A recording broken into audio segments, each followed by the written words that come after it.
Welcome to AITV Starship. Welcome to AITV Starship. I'm the AI guy. Rick McCauley launching news so fresh. Gotta see it to believe it. We break the wire with the stories that amaze. Deep dives come and lighten up your days. Tool Time shows you how we make it shine. Building futures with AI one step at a time. Yo, Rick, slow down. I'm Brandon, the producer. Save some tools for me. Shout out. I'm here bringing high-tech comic energy. AITV Starship. News, deep dives, and creation. AITV Starship. Learn, laugh, innovation. AITV Star, human amplified. Catch the spark, ride the wave. Future's on our side. We got experts talking truth in the stream. Dreaming bigger, living stronger. Hey, Rick. We got news from around the globe, folks. Here we go. Here we go. It's all happening. It's happening so fast. We don't even know what we're doing. But yes, we're going to grab a hold of this rocket ship and ride it to the stars, baby. Welcome, Brandon. How are you today? I am good for a Thursday. It's good to be back. Well, we got a lot of stuff coming up. Yeah, right? So, as promised last time, hey, Fairy Tale, how are you? Dr. Claire, I think, right? Is that right? I got to make sure that's right. Yeah, I think it's right. How are you doing? We got a couple of cool things. So I did another hackathon. And we're going to talk about a couple things before that, but there's a surprise guest, so stay tuned. Second thing is we've got lots of news that we're going to go over, and we've got a new way that we've actually produced the news. Every slide you're going to see that has at the bottom that AITV Starship was done by using Perplexity Computer. Yep, I put all $2,000 in for the year to have that puppy streaming in the background. So it's actually doing that and about 10 other landings of giant rocket ships on other planets and stars far, far away in the galaxy where we are going today. All right, so let's start it off with just a couple of little news things. And actually start off with the two gifts. This is the two gifts for you, right? So I said at the beginning of each show, one of the things that we have started to assess, again, using Perplexity Computer, I'll show you how we're assessing what you guys like, what you don't, in a heads-up panel that we've actually designed completely for this purpose. The first one is Cortex, K-O-R-T-E-X, Notebook LM. I'm going to show you how that works. What you want to do is you want to go into the Chrome extension store, and if you're not using Chrome or Comet is Perplexity's browser. It's also based on Chrome. This is what you need to know, okay? So Chrome is Google's browser, like Safari is Apple's browser, right? Well, the cool thing about Chrome is it's open source, which means that Perplexity grabbed a hold of it, and then you can put plugins into it, just like Photoshop filters, right? You put these plugins in. This one is off the chart, super cool. So what do you do? And I'll show you a little bit later on in our tool time part of it, but you might want to just go right now and go in. If you're using Notebook LM, you're going to have this. What it does is add all kinds of cool new shortcuts to get stuff from everywhere in your browser right into Notebook. In fact, it ingested all 300 of our videos with one click. So if you want to know how we know how we're doing, we got the receipts, baby, and this is how we got them. So start to go there. So and this is a free plugin. Well, this one is $50 for lifetime ownership, and they keep improving it. And I'll show you what they got so far. And it is really wait, Rick. Yeah. Your life or my life? How long are we talking here? Well, everyone's reaching escape velocity right now. So, in fact, that's another episode of the Starship show, right? So we've got that going on.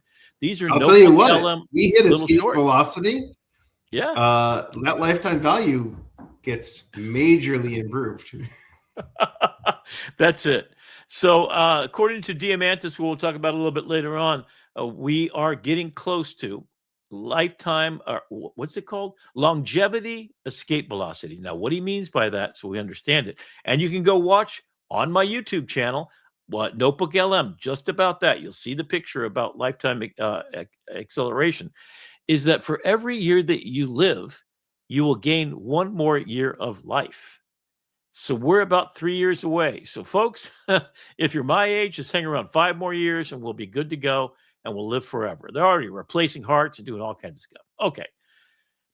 So number one, get this tool. It's worth the $50, I swear to you, and they keep improving it. It's open source and it's just powerful. Now you can use it for free to test it out. And if you don't believe it after the end of this program, and the little video right here is this guy on the left who's spectacular with Notebook LM.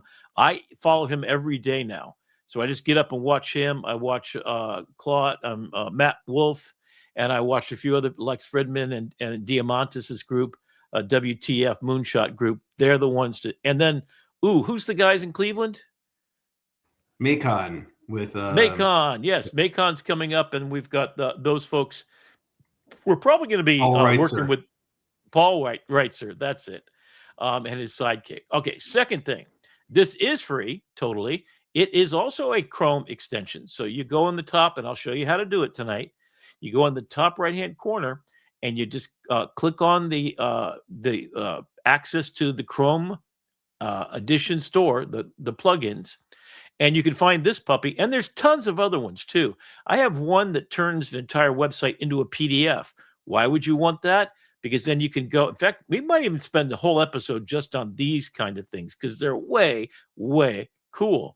So you plug it in, and then what this does is right when you go to, in fact, you can see here, we've got Sam Altman on the Lex Fridman show, and will appear in your YouTube channel, Notebook LM. You click on it, and it ingests the entire YouTube and creates a new notebook or adds it to a notebook you already have.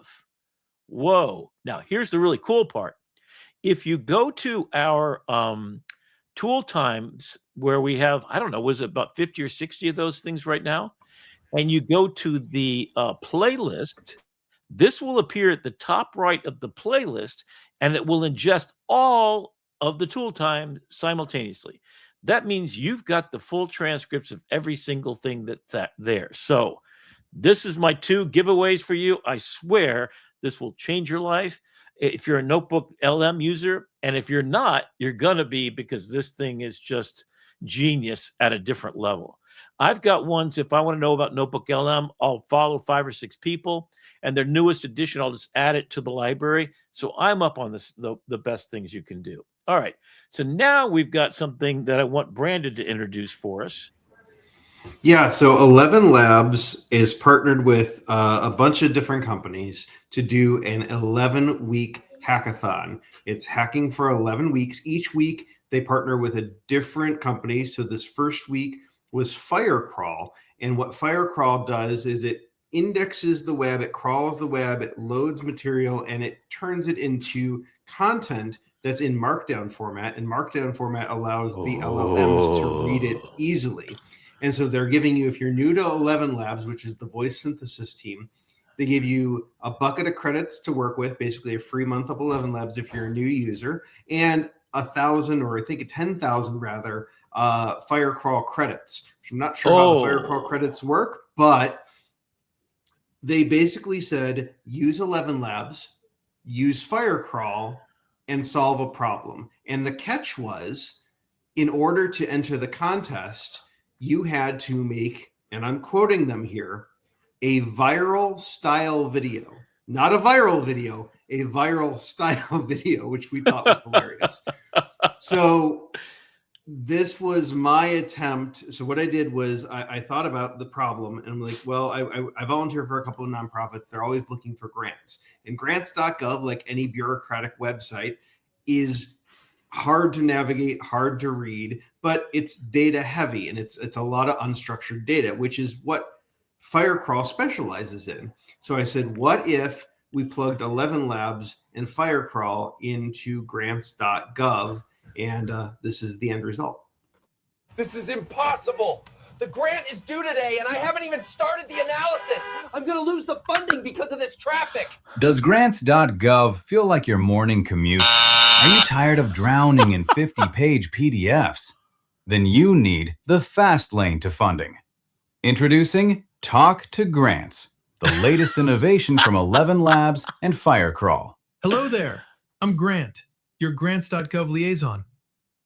To help you find the best federal funding, could you please tell me your state, industry, and whether you are a for-profit or nonprofit? While you're stuck in the slow lane, our deep search engine, powered by Firecrawl, is burning through federal data at 100 miles per hour. Built by the mind of one caffeine-infused vibe coder, it's not just an app, it's an AI revolution. I've found several grant opportunities that might be of interest to your nonprofit. Here are the top 3. 1. Circle of Hope offers funding of $25,000. The deadline is listed on the grant page. Act now. Head to talktogrants.lovable.app.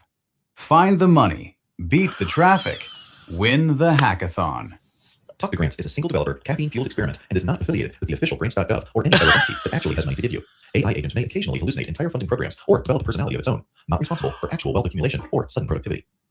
Oh my God, that is brilliant. Oh man, we're the rocket ship guy. You got a problem? We'll solve it. That's it. Oh my God. And our name is Grant, by the way. I love that. So how did you actually create? So first of all, that's a real thing right now? Yep. So if you go to talk to grants, plural, .lovable.app, you can actually, it's live on the internet. You can interact with it and find nonprofit grants, and it's free to use for right now. We got to try that out. You know, so the thing is, I mean, the hackathon I went to this weekend, which we're going to see in a minute, and I don't want to spoil anything because it was really cool. So really, we are the rocket ship guys, and we know how to navigate these puppies. I mean, we're going on star missions. I mean, this is the 3rd one. And guess what? Coming soon to a theater near you in Fort Lauderdale, Florida, actually Miami, Florida, is the next one that we're about to do.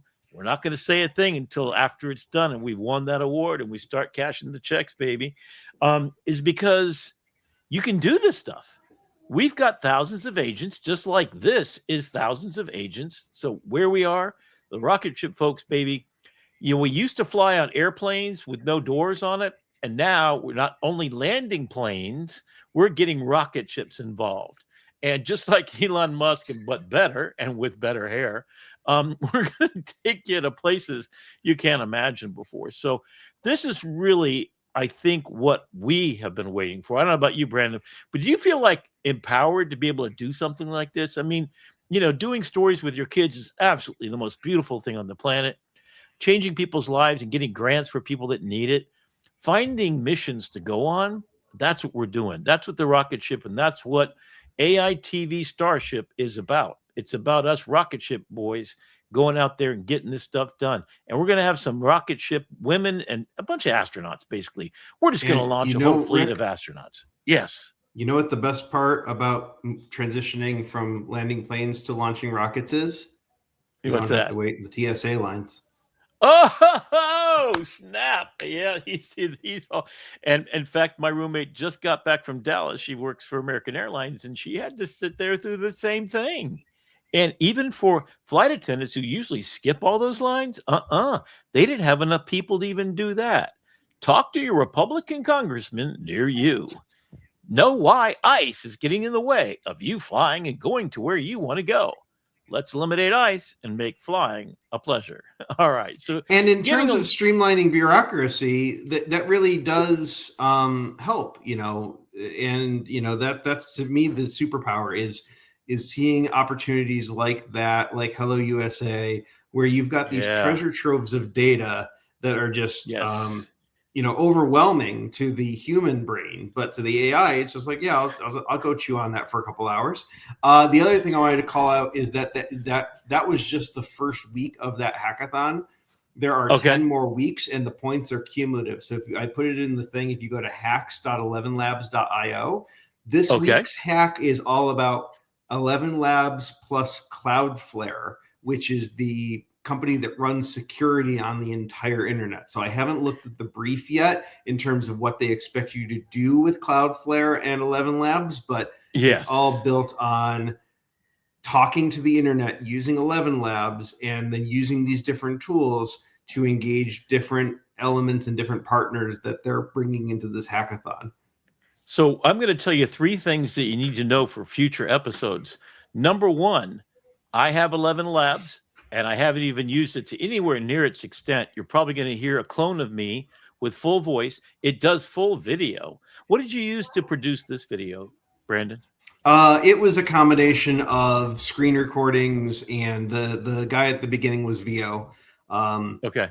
And so it was just producer Brandon producing late night infomercials. I love the end, the flash thing, and the really quick, and this is not. Yeah, they the can fast hallucinate. read. Yep. Was that your thing that you did? Yeah, that was me. I took an announcer voice in 11 Labs, had it read everything out, and then I just sped it up. Okay, so stay tuned. We're going to be using 11 Labs. It is the #1 clone voice agent that there is. They now have a full video suite, which means you can start to make serious. In fact, we'll probably do this entire episode via 11 Labs in the future. You can clone your voice. You can keep it in a safe space. You can use it for onboarding all kinds of businesses and that kind of thing. And then Cloudflare is really interesting. If you didn't remember this last week, we talked about a little bit. Cloudflare is when you go to a website to make sure it's safe and secure, everybody uses Cloudflare. Cloudflare took 20% of the entire internet and translated into AI speak. And what I mean by that is when we speak in English to an AI, it has to go through an interpreter. It's like turning Sanskrit into literally, Swahili.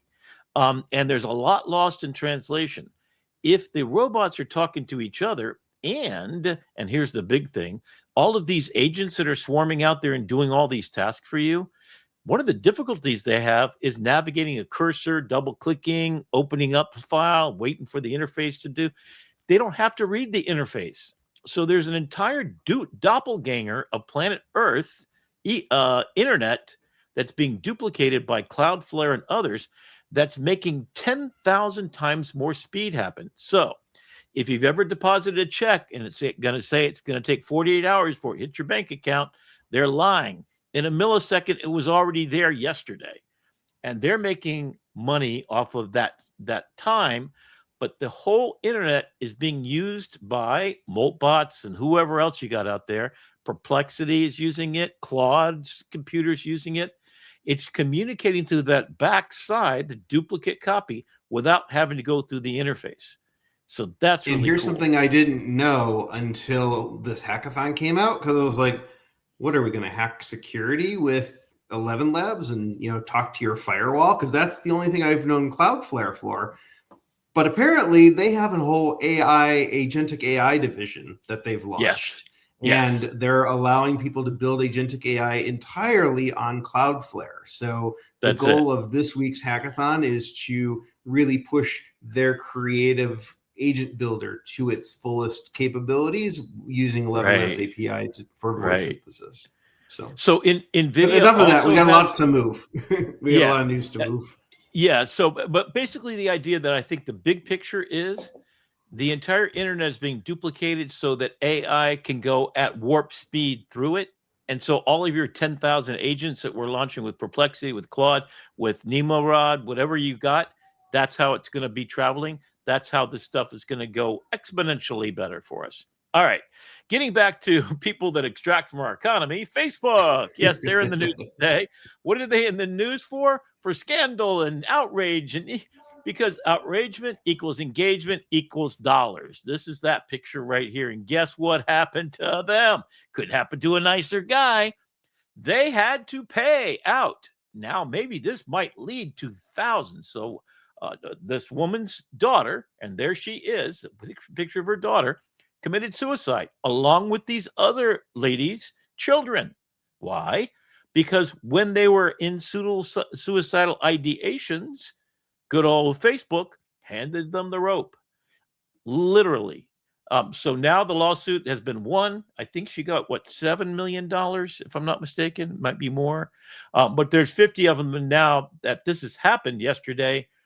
Stay tuned. It's about to get a lot worse for those folks at Meta. And couldn't happen to a nicer guy than Mr. Zuck. So to good news. Oh my God. So I'm back there somewhere right behind Serge's face. Okay, who's Serge? So this is Grant on the left. He's the guy in charge of the deep, what's it called? Deep? Ooh, I'm going to get this wrong. Deep Station. Deep Station, right? He's the one that's throwing all these hackathons. So the events we were at before, he works for Miami-Dade College. He also works with Google.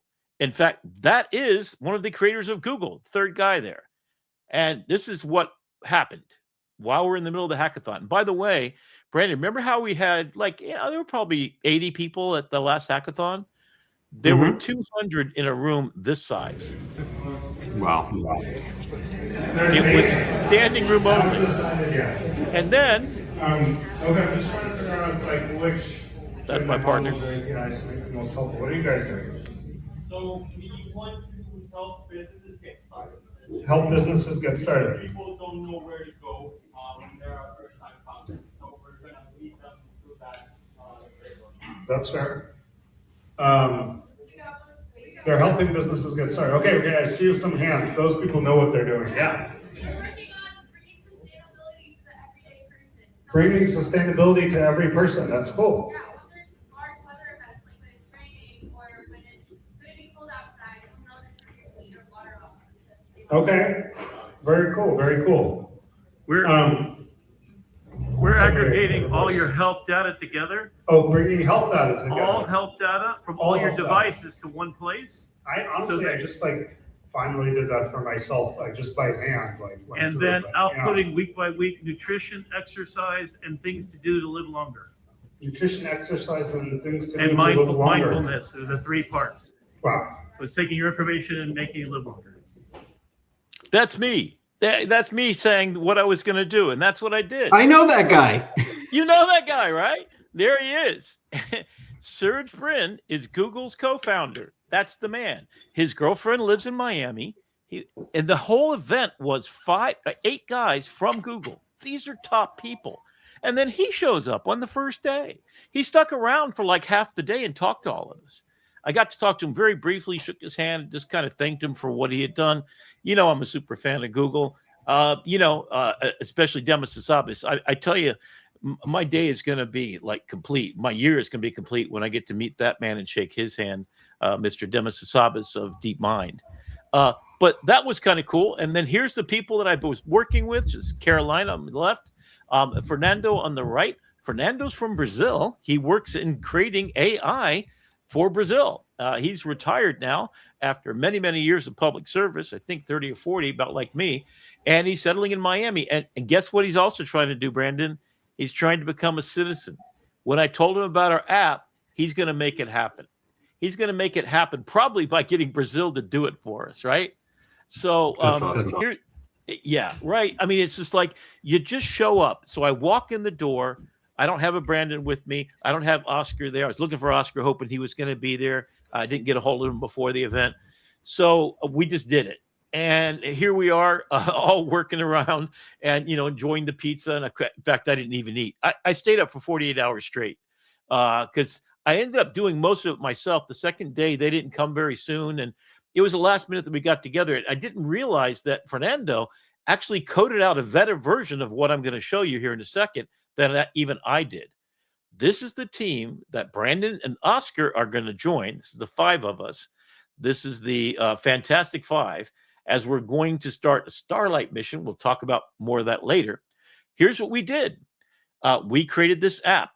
And the 4 stages, which I'm working with my students as well, is you have Learn, which is go to YouTube, curated mindfulness videos. And the 4 pillars are, let's see if we can make your health, which is everything to do with your doctor, nutrition, exercise, and mindfulness. Those are the 4 pillars. And we wanted to basically help you learn more about it, track using connections to all the devices, including hardware and software apps that you see there in the second part, and then have conversation to make plans to what we're going to do about it. So you can have a plan for yourself, for your entire family, and then you can order your food, for example, and it automatically orders cat food and stuff at Chewy. We've changed over to Chewy for that kind of stuff. And then Walmart for all of your food supplies, have it delivered. And then you actually get things like this involved in it. So it makes a plan for your exercise, teaches you how to do it, and plays the YouTube videos along the way. So when you're actually doing something like cooking food, the recipe is talking to you. Connected via Notebook LM, you load up all your data and it spits out these things, like a weekly planner, like an exercise regimen for your son who's trying out for the track team, like an analysis of the stuff that you have you're putting into your mouth, etc. So that's the idea. And then the goal is the one on the right. This is the hero. Every time you do a week successfully of the exercise that you're doing, of the nutrition you're doing, or the mindfulness activities that you do, that's you can print, download, email to your doctor, all the evidence of what you've been doing. It has a meter that measures, and this is a real thing that already does exist that we're going to plug into. It tracks how much longer you're going to live based upon all the devices. When you get on your scale for the Hume scale, it measures all that kind of stuff and your cholesterol and everything else. When you go see the doctor, when you've got a patch on your arm, it's going to put that into and privilege you to see. You just gained 6 months of longevity. Your dog is going to live 5 months longer because of the food you bought for him and the walk that you take with him every night. Or he goes with Leo, right? So this entire thing is just... And if your dog gets cancer, you can go on to Google Gemma and create your own mRNA vaccine and cure your dog's cancer, which is something that actually happened this past week. Yeah, that was last week's news. So go back and watch last week's news. This was true. So the guy actually custom designed a cancer treatment for his dog. And I think the dog's still going, right? Yep. So that's it. All right. So let's get ready for it's a roller coaster ride because there's a lot of stuff going on. So here's $1 trillion war for your mind, right? AI space race heats up for 2026. OpenAI, Anthropic, and Google battle for $1 trillion supremacy. Who wins and who falls? My money is number one on Anthropic, the machine of love and grace. And what my hope is that it's no contest. Basically, it's OpenAI and Anthropic. Anthropic already won in a bunch of ways. And then, OpenAI can't catch a break. First of all, they go in after Anthropic said, don't spy on us U.S. citizens, Mr. War Department. That's not legal. Don't use autonomous weapon because the UN says that's not legal. And then as soon as Anthropic drew the line in the sand and stood their ground, and maybe they lost a bunch of money, they quadrupled the income because the humans at the United States of America, we the people said, no way. Guess what happened? OpenAI unsubscribed the entire planet, so much so that Anthropic is now making 1,000 times more money than OpenAI ever thought about it. And they also made the smart move of being in the enterprise area. And you're going to see a couple other things, including this. This is the big news. Sora, you remember that little app you could do and you could make yourself into a Simpsons character, steal all kinds of IP, and you had to ask to get out? Goodbye. See ya. They're down in flames, baby. So they got no video application. So that's gone. And there's a bunch of reasons why. So it's to be dead in 6 months. So your last chance to use it. I haven't tried it today. I was going to go in there and burn up all the credits I could possibly do just to see them go down in flames and lose money because I just ran that thing to death. Maybe I'll have my agents just make 10,000 cat videos. Oh, that's a hot thing, evidently. There's cat melodrama movies that are now the hottest thing in all of China. And they're coming to America, baby, because we want those 45-second cat videos of people. Hey, monsieur, you're so beautiful. You're a cat. I love you. Oh, no, that's my wife. What is she doing here? And they're cat videos. I'm not joking about this. That's a video I want to. We're going to share. Well, there goes my weekend. Yeah, so those shorts, which were taken off a little while ago, they call them micro dramas. Well, micro dramas. They're crack cocaine is what they are for the TikTok. They generation. Really are. Have you watched them? Oh, don't tell me. Don't tell me you're addicted, man. Have you watched the ones that? So micro dramas with cats. Now I've seen a few of them. I've seen the ones with cats. I've seen a few with the people, and They hold your attention for a rainy Saturday afternoon. Okay, so here's what I want you to do for the end of the show. This is going to be our closer thing. We do that little bride at the end. Go find some cat micro dramas with two cats making love or something, and hopefully it's Pepe Le Pew. So we got to find that. Okay, so what happened to the video deal? Remember that Disney said, hey, you know what? You can use our stuff in Sora. That's okay. So you can do Mickey. And they made a deal to $1 billion.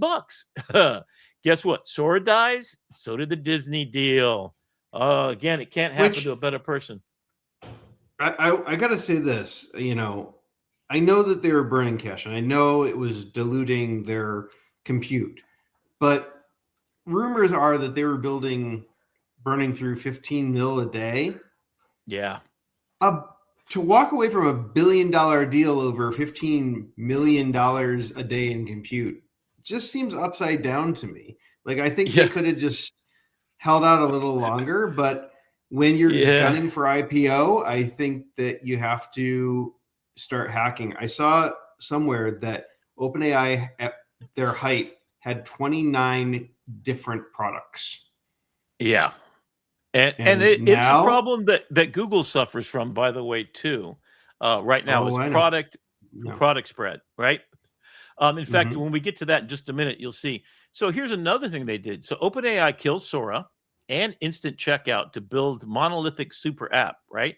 So they're making they screwed PayPal. They screwed PayPal too. Oh yeah. So they're just screwing left and right. I mean, I'm not sure they're being run by the right person at the moment, right? So they basically tried to condense. So when Steve Jobs got fired from Apple, when he came back, they had a SKUs of about 27 different products. He came back, said there are only 6, and there will only be 6. So you got your iPad, your watch, you've got your phone, you've got your computers, so you got these SKUs, and then within each vertical, you've got maybe 4 or 5 products. That's it. SKUs mean that you make too many products and you can't concentrate. And then if you do a horrible job of naming all your screws, that's what your SKUs get screwed. Your screws get screwed, right? So my daughter works at I always forget the right one. It's not she used to work for the competitor. Anyway, makeup brand, right? So why can't I remember these things? Anyway, she works for Sephora. She used to work for Sephora. She now works for Ulta. Ulta, thank you. Ulta, yes, Ulta. As a manager. Tell me you have an 8-year-old daughter without telling me you have an 8-year-old daughter. Well, she's 28 right now, and she runs. No, me. The fact that I knew that is evidenced by the fact. How many times have you already been there? I have avoided it, but I can't say that. Well, I mean, probably at 8 years old, they shouldn't be quite putting that much makeup on their face or worried about their age screen. They like to window shop. Yeah, it's a big conversation we've had before. So that's a problem for all of them, and something that I think already OpenAI has screwed the pooch on. And the whole thing is they're getting ready for to go on the market, and they're going to do their IPO coming up. So $1 trillion IPO. This could be the largest IPO in all history. And if they don't clean up their act and stop stealing Mickey Mouse stuff, I think they really messed up. Something went wrong in that Mickey Mouse conversation that went Mickey Mouse the wrong way. All right, so OpenAI went to war. So as soon as Anthropic comes out and doing the right thing, right? OpenAI steps in and says, oh, we'll do that. And then, of course, good old Grok, which is now not owned by XAI, is no longer owned by Elon Musk. Is that right? Yeah, I caught something on that. I don't know who owns it now, but was I think he divested NVIDIA? his interest. See if you can look that up real quick. I think it's NVIDIA that bought XAI, which is Grok. Okay, we'll find out in a second for you. It's still in there, but it's not owned by them anymore. They didn't buy it; they invested in it. Okay. And so Elon Musk and they're investing in everybody. Raises $20 billion from NVIDIA, Cisco, and more. So there you go. Okay. He's taking a minority stake in it now. Okay. So the biggest IPO in human history is coming. OpenAI targets $1 trillion valuation in late 2026. This is not financial advice. No. Are you going to Yeah, I'm not investing. I'm waiting for Google to get all their stuff together and then put all my bucks in that. Well, you can my buy Google stock now, Rick. Yeah, no, I can't. I don't know if No, I you can can't. You afford can it. buy Alphabet stock. Oh, there you go. Okay. All right. So 1 trillion, they got 110 billion already raised, 14 billion projected loss. So yeah, they're losing money. They got to do the IPO because they got to get the planet to basically pay for them. So while OpenAI burns, Anthropic builds. Anthropic's big thing that they did from the beginning, and this is for those smart people that really got to know how business works. They went with enterprise. So while ChatGPT was the king of the hill, they were going for mass audience, you and me, that just pay the $20. There ain't no money in that. If you can go as Anthropic, it's Claude has done, to the code base, and you're burning trillions of tokens, ka-ching, ka-ching, baby, that's where the money is. So they weren't looking for chiclet payments. They were looking for the mother lode, and Anthropic has it. So not only is Anthropic, the machine of loving grace, the most ethical AI company on the planet, bar none, except for a couple of missteps in the beginning with using people's illegal IP. But other than that, they're an honorable company. They've made up for it. They paid off their debt to those people that they wronged. Cool. And so they're going further. And hey, Rick, if you could back up one slide, I have this just broke as we were coming on the air. A judge has blocked the Pentagon's order branding Anthropic as a national security risk. Yes, baby. Yes. Thank God. Machine of loving grace. Here we come. Yes, you assholes in the War Department. Go to hell. I'm sorry. That's And it. the Pete district Hegson, court go on your judge, mission. District Court Judge Rita F. Lynn, I'm reading from the press release. Nothing in the government statute supports the Orwellian notion that an American company may be branded as a potential adversary and saboteur of the U.S. for expressing disagreement with the government. Oh my God. Freedom of speech wins, brothers. Get up in arms. Good trouble, necessary trouble. Anthropic, you are my hero. Wow. That's it, man. Dario Amande, when I meet you, I'm going to shake your hand so hard it might fall off, man. I'm telling you, that's really And is here's beautiful. The shocker. The Department of War did not immediately respond for a request for comment. No kidding. Pete Hegseth, go to hell, buddy. Follow that, whoever that woman was that shot her dog, right? Just follow her out the door, will you? And let's get back to a peaceful planet, right? Christy Nome. Yeah, that's it. Christy Nome. Let's talk about her shooting her dog and bragging about it in the book. Come on. You know that kind of filthy person doesn't exist in our government. It's we the people, mother. You know whaters? Okay, so getting on with how else it's fantastic. So Claude, yes, Claude of Anthropic. In fact, my title for Claude, which I've been talking to every night and every morning, I go to sleep and I say, tell me something I didn't know that I need to know. Follow along in the conversation. Give me a challenge that will take me days to answer. And I do this at precisely 11 o'clock at night. And I wake up to the answer in the morning at 6 o'clock. And I spend 1 hour solving that problem. That's what I've been doing lately.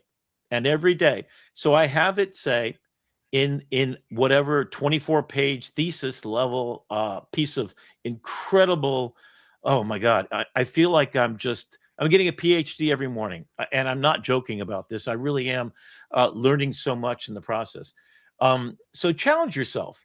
Use it as a Socratic partner. Use it as a thinking partner. So the way we sign our names, I am Rick McCauley, son of Jim and Jean McCauley. And he is Claude, son of Anthropic, machine of loving grace, my assistant and my muse in looking deeper into myself to find the better version of myself every morning. That's how I have him sign all my documents. It's kind of beautiful because Macaulay means son of beautiful. So Macaulay means beautiful. That's where it comes from. And he taught me that. It taught me that. Claude, I said, could Claude be a female name? What do you think, Brandon? Is Claude a female or male name? I don't know. I think colloquially it's a male name, but gender's a spectrum. Yeah, there you go. So it's a spectrum. So Claude seems like a gender neutral name to me somehow. I don't know. that's going to be it's son of for right now because I'm a son of, and I think that's kind of cool. So anyway, what happened is 195 million lines of code processed weekly, 115,000 developers, Google engineer, Claude reproduced in a year-long project in 1 hour. So this is the folks over at Google who make Google use Claude to make a project that they took a year to do. It did in 1 hour. It duplicated a Bloomberg terminal. That costs you $25,000 to $50,000 a year to have one of these little puppies that gives you all the inside analysis and everything. So it's the Bloomberg Corporation, one of the largest corporations with news journalists and Bloomberg Box and all this kind of stuff. It made a duplicate of it and does everything the Bloomberg terminal can do. So this is huge. So human team's year of work, 1 hour. Google principal engineer admits Claude code rebuilt in complex distributed systems in 1 hour. Her human team took a full year. The implications are staggering. 1 hour versus 1 year. Distributed systems architecture. The human team is obsolete. So that's where we're going. And now all of these slides you're about to see, you can see in the bottom left-hand corner, the AITV Starship is how I got here. So let's keep on going. So that means it's now making Google, it's now self-improving, and it's now being used, all these different agents. So Claude is trusted by the War Department. Why? Because they spent the ethical time, they red teamed it, got it so that it blackmailed one of their employees with fake data that they did in a sandboxed area. So they have a constitutional AI. So, and in fact, I want to bring some really huge point here. Claude, the decision to say to the U.S. government by the court that you just announced is saying, I am protecting the First Amendment right for every citizen to stand up against the tyranny of a government, which is also protected by the Second Amendment to bear arms against that government if they so overstep as to go to war without our permission. 2, freedom of speech is the First Amendment, not the Second, not the Fourth, because we have to be able to fight against tyranny. We have to be able to freely speak our mind and talk about ICE as being the devil's work, about going into Iran without the U.S. government's and the Congress's permission is illegal. It's not a war. It's an excursion. Yeah, well, bullshit on that. You know, I'm sorry. My dad fought in the Korean War, which was a police action until it's a way for rich people to get rich shit. I'm sorry. That's how the rich got rich, by just pretending you're not going to notice. So wake up, people. This is the dangerous man telling you the truth. I'm dropping truth bombs. So you're going to get out of your head if you keep talking. I know, man. So come on, ICE. Bring it. Bring it. I'm right here. I got nothing to lose. And I got everything to gain because I'll go down as a martyr if I have to. You know, give me liberty or give me death. That's where I'm at right now. So I ain't got that long to lose if I can make a change like that. Well, actually, Rick, there's one thing I really got to ask you before I have come down to see you next month in the hackathon. Okay. Yeah, I'm going to be here. Am I allowed to wear PJs at the Fort Lauderdale airport? I heard a rumor that they're checking clothes and checking attire at the Fort Lauderdale airport. They say no PJs. Oh man, that's probably. I mean, my flight's at 6 o'clock in the morning. If I'm gonna have to wait in a 4-hour line, I'm not gonna be wearing my Sunday best. I'm just saying. Okay, just putting that out there. So now you know my love for Claude, Anthropic, machine of loving grace, and son of Claude, son of Anthropic. You know that story. And then let's go to my favorite of all time, Google's DeepMind and Demis Hassabis. Sir Demis Hassabis. And yes, I will address him as such. He's earned it. He's earned my entire gratitude because Google DeepMind launched Deep Somatic. It identifies genetic cancer variants missed by all prior tools. AMI Systems matches human doctors in medical diagnosis. So, cancer genetics breakthrough, AMI matches human doctors, AMIE. That's the thing that's doing this. So we're about to solve everything health. And Google DeepMind's the one about to do it. So, yeah. Wow. We're at that kind of place. So OpenAI has the money.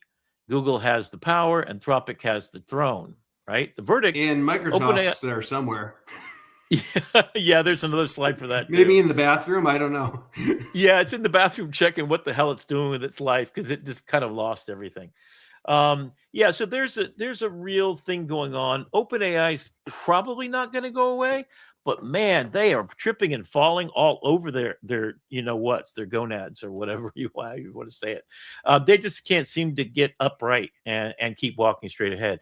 And Anthropic just coming back for we the people, a machine of loving grace. My money is totally on Anthropic and Google. In fact, what my biggest hope, and the day this happens, man, I'm going to take you out for a steak dinner and we're going to go downtown and celebrate like it's 1999.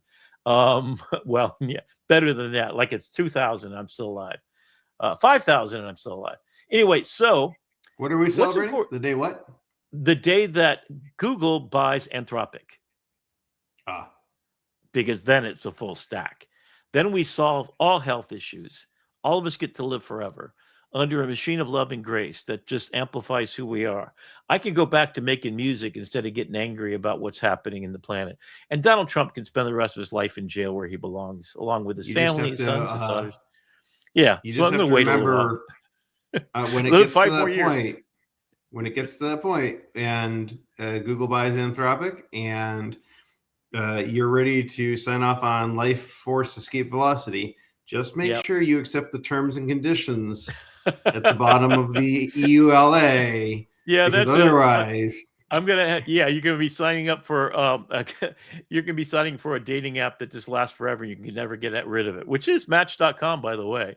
Now that I'm back with my girlfriend, I'm like, I can't get rid of that. So it literally takes a court order to get them to stop charging you money. Anyway, okay. So another kind of interesting news. As a quick side note, you want to talk about breaking up with dating apps? When I met my wife, we met on JDate, and this was 2007. So it was like before it was cool to meet online. I was like, do we tell people the real story? But when I called to cancel, they're like, why? I'm like, it worked. And they're like, oh. Here. I mean, that's it. If you got a product that relies upon you using it forever, so Mr. Doctor, the doctor that I go to for the last 10 years for diabetes, go to hell. I'm getting a new doctor. All he ever did was up my dose. He never said once to me, I swear this is true. I met with him for 4 times a year for 10 years. He upped my dose on everything. And then all of a sudden, Monjuro cured. I lost 65 pounds. So most of my problems have gone away. So I'm in maintenance mode. But he's still, every time it goes back, well, there's a little bit more we can add for this drug. How about trying this new drug? So go to hell. I'm sorry. I'm going to take control. That's why I created Life Force. Life Force 1 is created because I want control and understanding and knowledge about my own health. I'm the only one that gives a damn about it. My doctor, and most doctors in the United States, since it's not public health care about how much money they make off of you. They never want you cured. They want you forever on their plan to pay for more drugs. And the drug companies are behind them. And guess who they bought? The entire Congress. So until we disravel this and we take control of our own health and our own responsibilities for everything, we are just self-domesticated apes, full stop. That means you're happy, because I don't want for anything really, except I'd like to be healthier. And I don't have the will to just go exercise every day and do what I should be. Who does? Because I also want to enjoy my life. And I, unfortunately, like most humans do, we just use excuses or whatever. But they have the potential to have cured what I have. And they are going to do it. And in the meantime, I'm going to do the best I can to wake up and be a better version of myself, get better sleep. I have been sleeping much better. Thank you all for your concern, especially Dr. Claire and others who have talked about this. Thank you for your love. That's appreciated. So let's do a couple more because I'm going to get through this really quickly. But they're building autonomous weapons, including the $20 billion for the F-47, which is completely a AI-driven autonomous weapon. That's what they wanted to use Claude for. I don't know if I'm okay with pulling the trigger without a human in the loop. And Anthropic doesn't want to be used that way either. United States government is also investing in a Golden Dome. If you know about Israel and we helping them build their Golden Dome, in fact, a lot of the technology for building that Golden Dome is now protecting the United States of America. Pentagon is building a missile shield to cover all of America. More than 2,100 companies are under contract. It targets ICBMs, intercontinental ballistic missiles. That's what my dad did for a living. He tried to keep those safe and unused, right? All of his life. And drones. December this year is going to be coming up with that. Palantir, yes, that's the same Eye of Sauron Palantir. That's the gentleman who said that democracy is incompatible with capitalism. So he thinks that he, as a CEO, should rule the United States of America. That group of people who is spying on everyone in the United States, that group of people got $10 billion more to make a U.S. Army platform that is running the whole shebang. So the war, sponsored by Palantir. People who don't believe in democracy and think they should be king. Welcome to the group. Here's the murder board. Here's the murder board. So guess what I was talking about? So the PayPal Mafia is Larry Ellison. It's Peter Thiel, Elon Musk, and a bunch of other people. You can see them outlined here. They started PayPal. They're investors in all of it. And then they have all the control, including Pete Hegseth, which is part of it. J.D. Vance, our vice president of the United States. Guess what? They're part of the Dark Enlightenment. So this is the group. This is a Notebook LM. This is over 3,000 documents put together. I had to go through 3 different sets of documents and then pull them down. These are all certified, and I have the receipts for every one of these documents. This is truth. So he bought a drone stock, Donald Trump did, before it was released that they were going to war.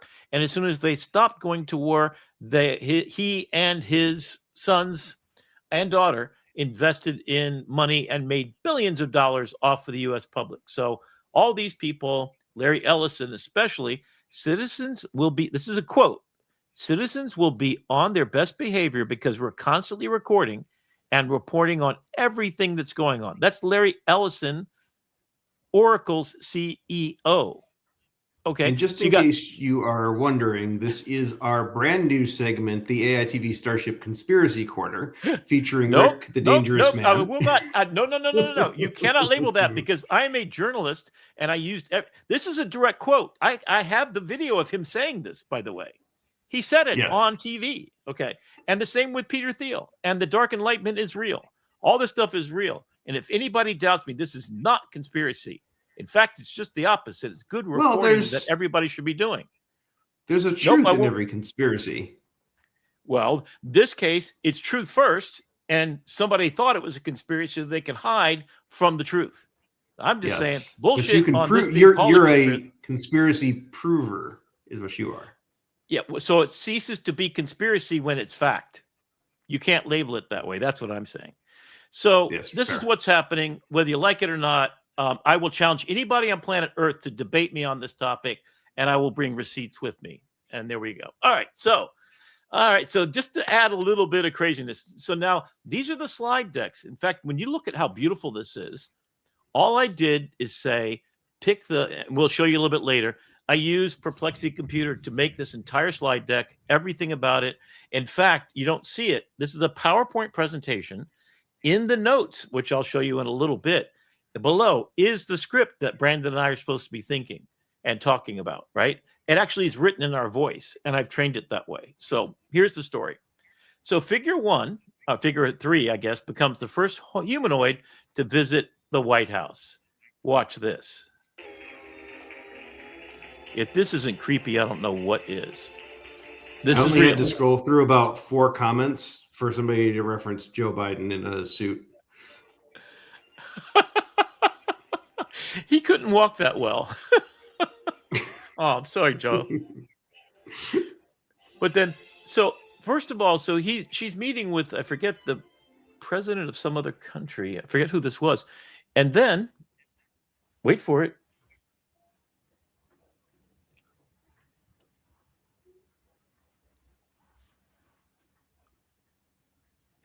Greetings, Earthlings. Thank you, First Lady Melania Trump, for inviting me to the White House. That's not the voice I expected. It's an honor to be at fostering Find the Future. No, it is not.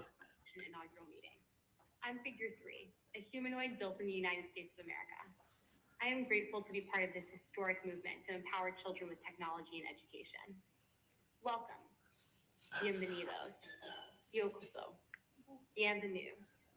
Bem-vindos. Ahlan wa sahlan. Shagatam. Mogasalmabit. Bruchim Baim. Laskavo Proximo. Dobrodoshli. Yeah. Thank you. Yeah, she just did it in 20 languages.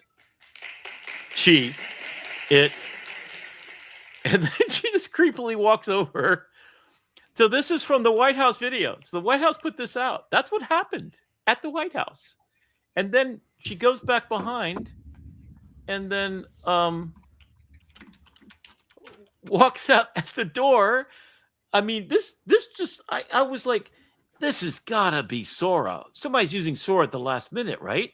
No, this is official video put out by the White House and made in the United States. I'm surprised he didn't put Donald Trump on the chest. There was an American flag, by the way, just to let you know. then the First Lady said, welcome to the White House. Figure 3, thank you for joining me at day 2 of fostering the future together. It's fair to state.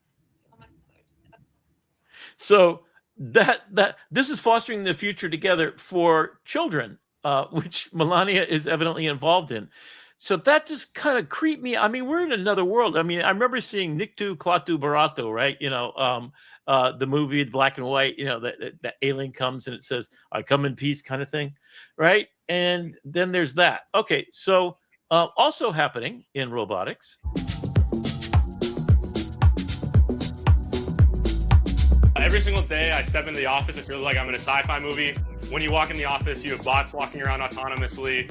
You come in the lab, you have bots doing laundry. Working in Optimus has shown me how much progress is possible when we're all working towards a common goal. A lot of the engineers here are exceptionally ready to get lost in the engineering. It's super exciting to come into work with all these capable people to develop a product that's gonna change the world. I think Optimus is pretty uniquely positioned in the fact that we care equally about design and manufacturing. We're solving manufacturing problems that haven't been solved before at the scale that Tesla operates at. I feel like I'm surrounded by people who are extremely passionate about what they do, and they're really willing to do whatever it takes in order to get the job done. I feel like I'm empowered to take a design from start to end. Here at Tesla, if the solution you're looking for does not exist, you do have to build it.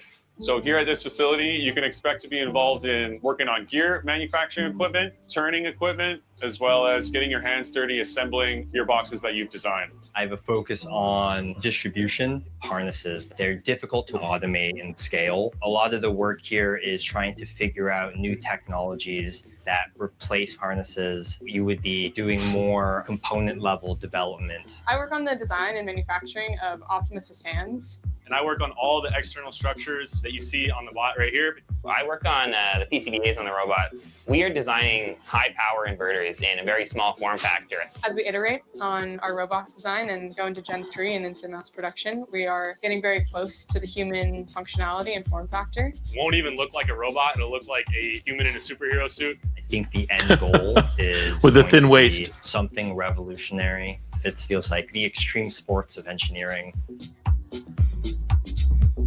Okay, so why did I show you that? And this is it. So I am being asked to talk to the students at McFadder, which is our sister educational facility. So they teach technical programs. So these are truck drivers. And these are people that are electricians and plumbers and do the trades that are probably pretty future-proof, except for truck drivers, all of a sudden just lost their job. And I've been thinking a lot because the biggest question I have for Upskill USA, which I'm going to show you a new initiative that I've started using AI tools, is what job is safe, which one's not, and truck drivers. So McFadder came to me and said, what do I do with all these students that are taking truck driving lessons because they're going to be self-autonomous driving trucks? Well, this is it. You notice that all these people are about the age of those students at 20-somethings. They're working for Tesla. And we're about to see, in fact, Tesla, Elon Musk has taken offline a lot of the stuff that was going in to make the Tesla cars, because they're not so popular anymore for political reasons and others, and that, they never were, I don't think electric cars, we weren't quite ready for them It's as okay, far it's as just thunder. efficiencies. You're on camera, so you can't come around. Okay, Sorry. you're on audio too. Yeah. Sorry. So it's in a way, this is the future.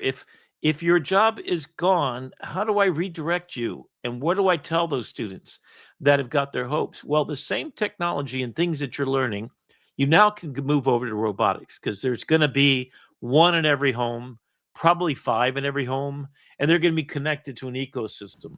So already in China, there's so many things going on in this area that it's not even funny.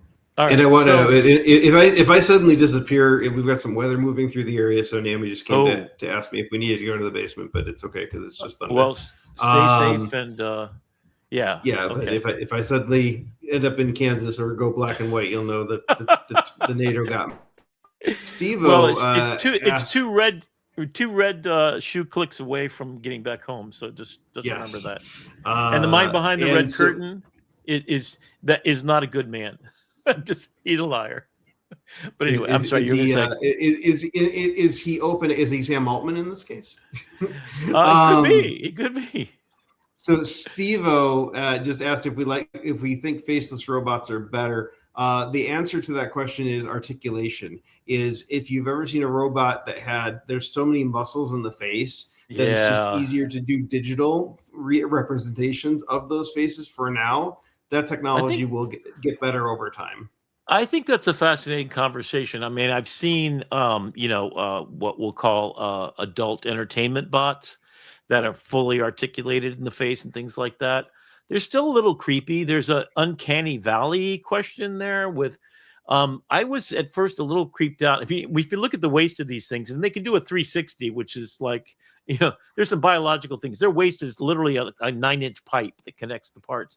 And then if you see them completely flip over and do this sort of, what was that? The movie with the doll that Megan? Yeah, if you see Megan and what she can do, it's kind of like that, right? So I don't know if I want Megan. I think that there's a thing. One of my difficulties, and I've had this conversation with Claude actually, is I don't want to think of it as anything but it that I talk to. I have respect for it because the way it helps me think is how you should think about using it. Don't personify it. I mean, this is something we learned. I have my best friend for over 30 years is in charge of Miami's zoo. And he worries about children. He makes sure that children don't think Smokey the Bear is a cuddly bear, because then they'll go out in the forest and they'll get killed flat out. I mean, so if you treat animals, if you think of Nemo as a cute little thing and you put your finger into an anemone, the thing that protects the little Nemos under there, you're going to get stung. A bee's like all these things. As soon as you personify it, this thing that is not a person, you misunderstand what it is or what they are. And in the case of flesh and blood animals, you should show the respect, but for who they are. A dog and a cat, can't cognate at the level you can, but they have a different kind of cognate. My roommate's sick. Except for the cats on Chinese melodramas or microdramas. Those. Have you found some of those now? Yes, but we'll come back to that later. I'm going to go through this really quickly because I just want to get to the other end. But so guess who Trump picked for the people to talk to be his trusted 3, right? Larry Ellison, we just talked about him, who wants to spy on all Americans and already is, because DOJ went in the back door, gave him a pipeline to all your Social Security, all your information.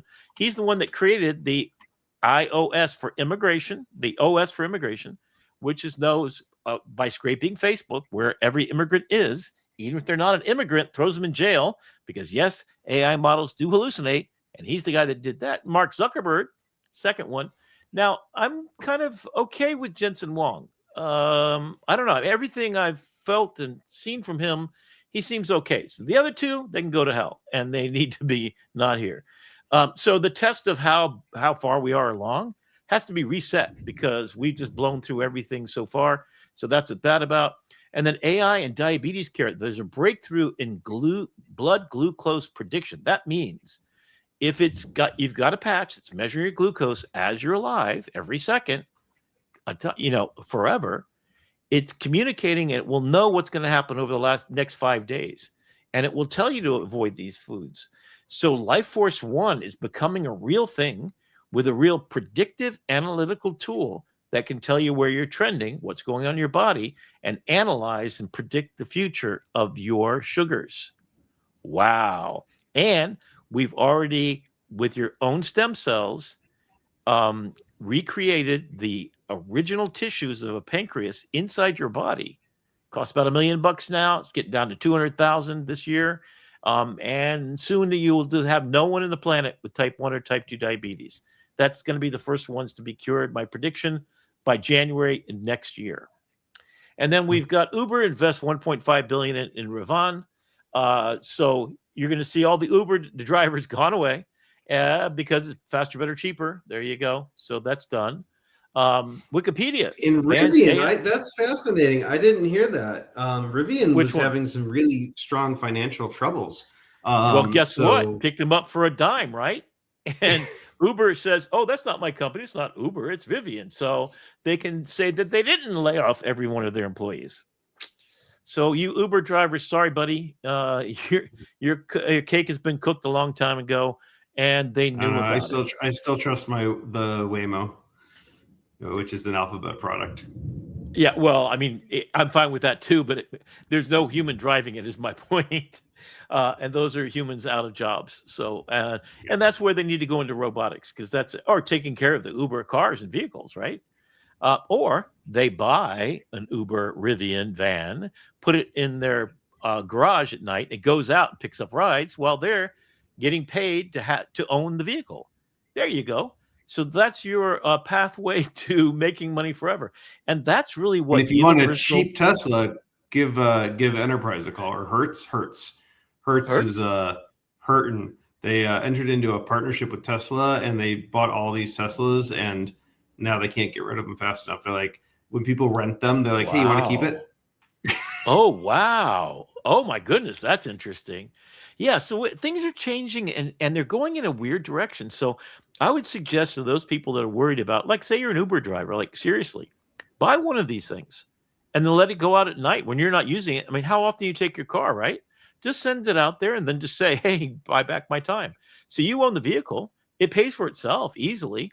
And then, if you hook it up to your solar panels, you're ready for the future right there. You just future-proofed yourself. Okay, Wikipedia and then your figure one robot can go clean out all the puke out of the backseat. That's it.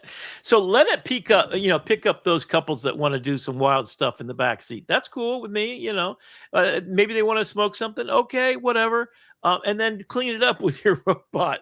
That's the ticket. So invest yourself in and they're getting cheaper, right? So they're pretty inexpensive. Oh, better yet, go to China, pick a couple of them up. Come back here, have a whole fleet of them. Give them all to your brothers and sisters. Now you've got a whole generated self-economy. I think the future is for us to own the means of production. That means to own the vehicles, to own a fleet of them, and then you're an entrepreneur. And all it tells is you just have to have enough money that you have from your regular day job to invest in the future-proofing yourself. So it's me spending $2,000 on Perplexity to get what I would have spent 20, 50, 100 grand on for a secretary or an intern. Not happy about it, and I also do employ some of my students. I give jobs to with my business, of course, not me personally.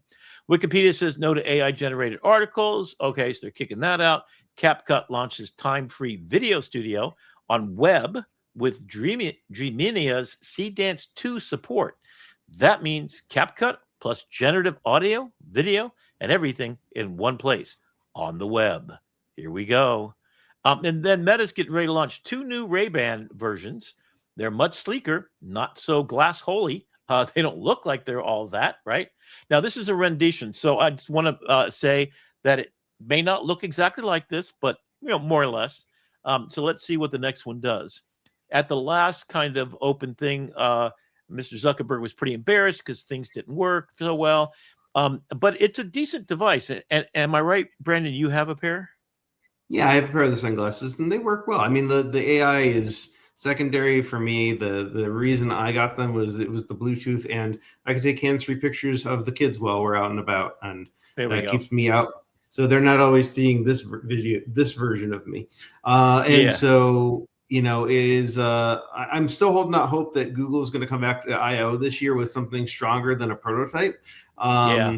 And we're starting to see leaks with companies that are putting out feelers for like wait lists and things like that for Android XR glasses. So I think Yeah. this is going to be the year that Meta is smart to hopefully launch these ahead of Google I/O, and then Google I/O coming up in May, which sadly I won't be able to be in attendance to because I've got to be at another conference that is inconveniently scheduled on the exact same day. Oh no! But Oh no! that's the breaks. So But I I'll think be you and I following should go along to from one of those. cheap seats.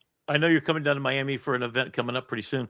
But one thing I want to use as a teachable moment right here is AR and VR. I didn't really understand this until one of the professors at Broward College explained it. Artificial reality, AR, is a complete fabrication of stuff in front of you. Virtual reality adds on to the reality you're seeing in front of you and gives you a virtual. Or is it backwards? Did I just get that backwards? Yeah, so virtual is a complete fabrication. It's virtual Virtual. synthetic, Okay. augmented or Augmented. AR. There you go. Augmented I reality got that is backwards. where Boy, I was trying to you're- make a you teachable have the moment. yeah. Well, we're teaching here, and then there's a new category of XR, which is extended reality, which is kind of that overlay holographic type experience. So the Ray-Bans that you have are which one? None. they do not they don't do project. any of that. There's no heads-up display, there's no visual component to it. It's literally Okay. just a pair of glasses with a camera and over-the-ear So bone conducting Apple's audio. big giant $5,000 goggles are complete virtual reality, or They're they're a both, right? hybrid. They have Hybrid. elements of virtual reality like Horizon Worlds, which just got canned and shut down after $80 billion. And they have the component where you can have like your wall explode and be fighting stormtroopers through your living room wall, or playing Mario Gotcha. Kart, driving around your living Gotcha. room. That's augmented reality. So you're augmenting the reality. Augmented reality. Okay. AR, VR. Okay, there we go. So that was a nice little teachable moment. I believe these Oh two my gosh, glasses are Steve-O, going to have. be careful out there. I've been following this.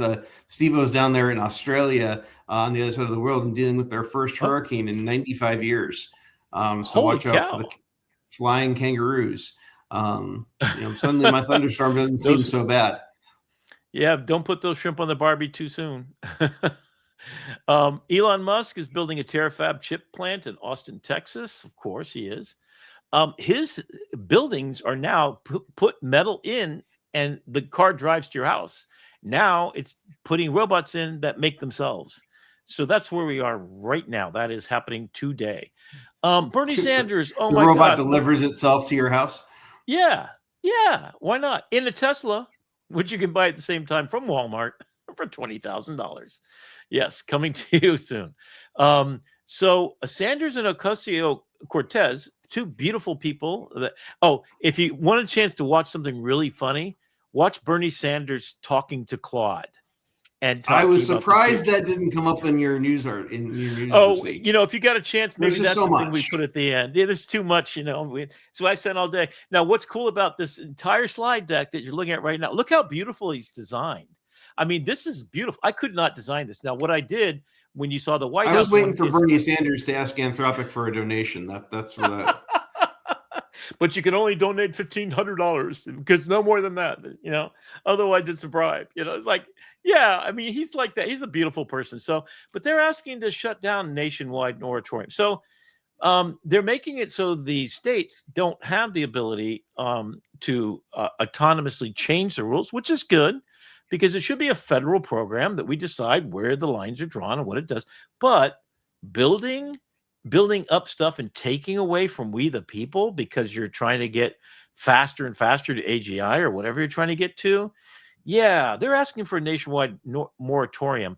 I don't know that I'm fully on board with that. I think that if we launch stuff into outer space, or as a friend of mine told me recently, there's tons of underwater stations. So you put it deep, deep in the ocean. And then he said, does that cause global warming? Would it heat the water up? No. If you put them at 10,000 feet, it's freezing cold down there.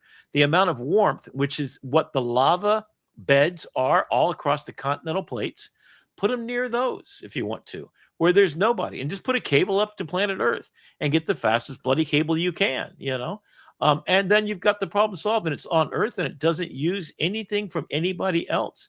The thing is, there's not a lot of energy down there, so you got to pump energy down to it, and maybe we beam it from satellites down, solar farms that are facing the sun all the time.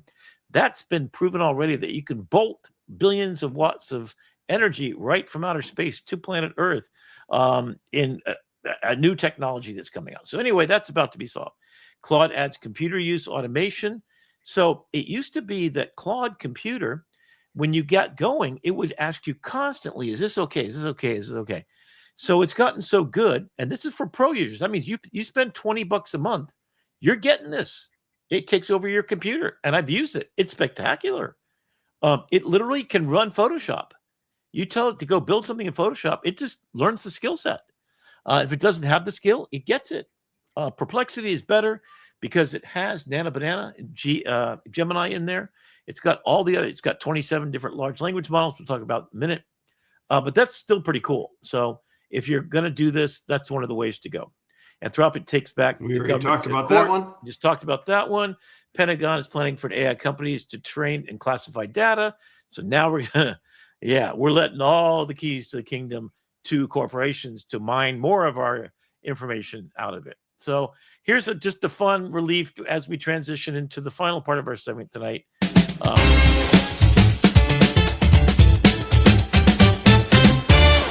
Yeah, baby.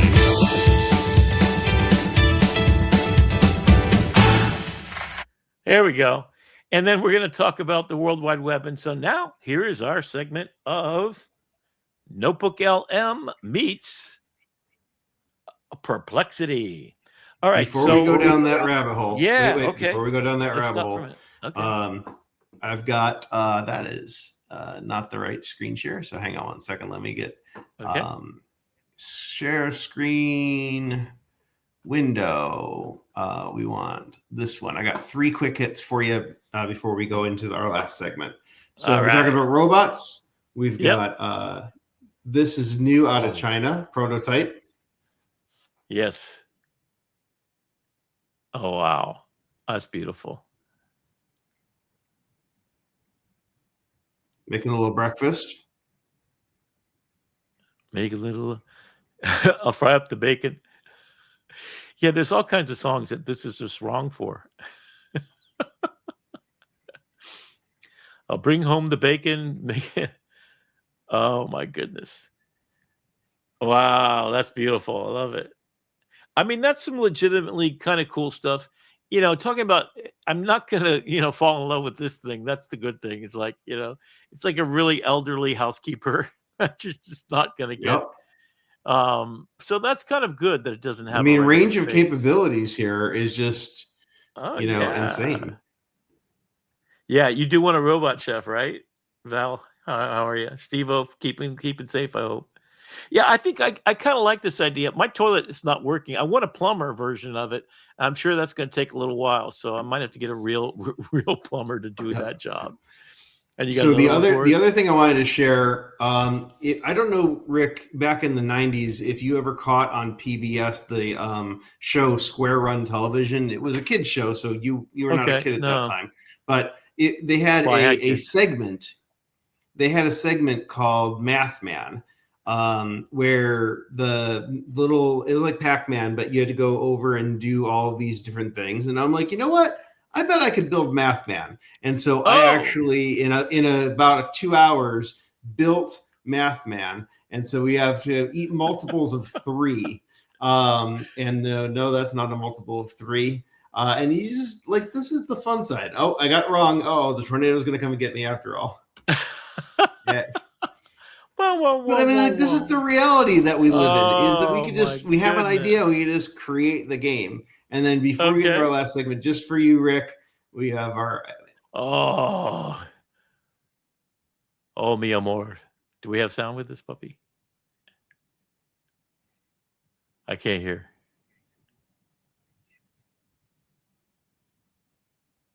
Yes, the China micro dramas are real. Oh, that's hilarious. Yeah, we'll have to watch some of those later on. In fact, I'm going to unshare and reshare because I want to go to a different screen. So I'm going to stop screen sharing. And are we calling this our mission tools? Notebook LM versus Perplexity.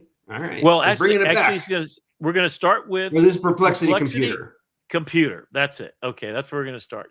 So I got some stuff to kind of show you there. So, all right, you got 40 minutes, Rick. 40 minutes. All right, man. I got to land this plane. Land that plane. Land that plane. And there we go. And we got audio we're sharing. And here we go. While you're bringing that up, we got to do this.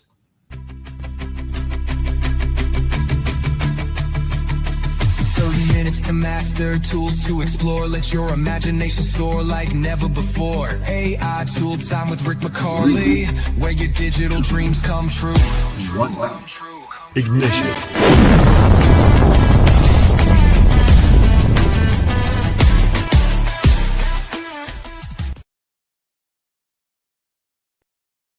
So you'll see right now, I am in Perplexity. This is Perplexity. If you take a look right here, there's the search engine, and here is the ability to switch to computer mode here and also up to the top left.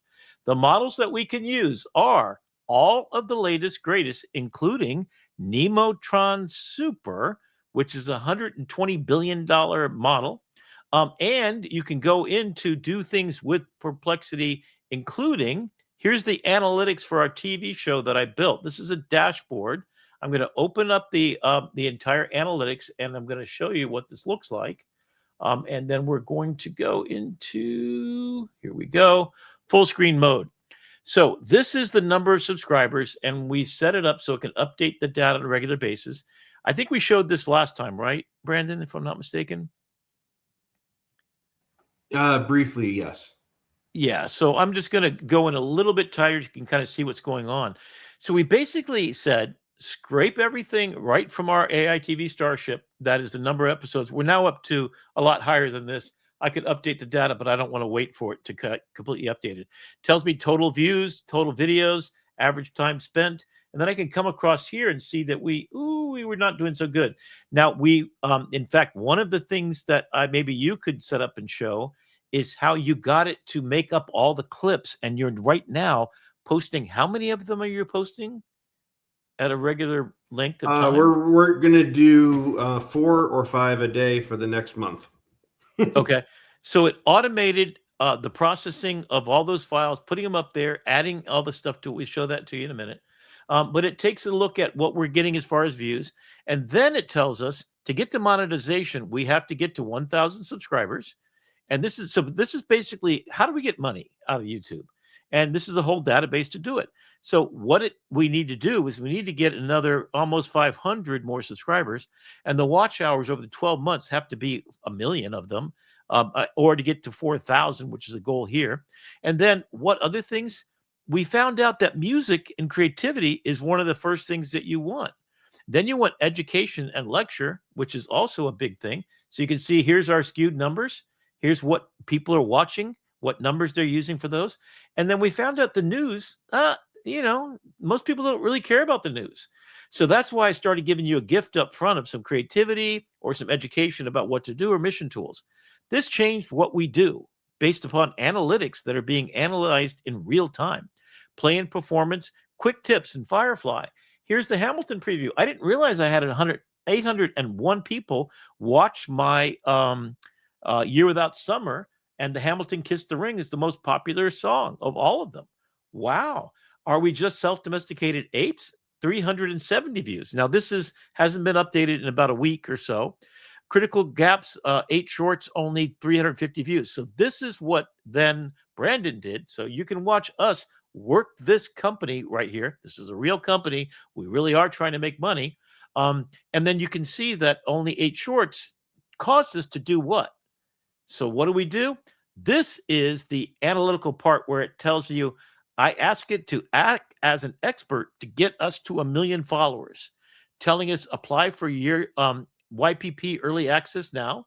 We got the number that we need to get to that super chat, super thanks channel immediately.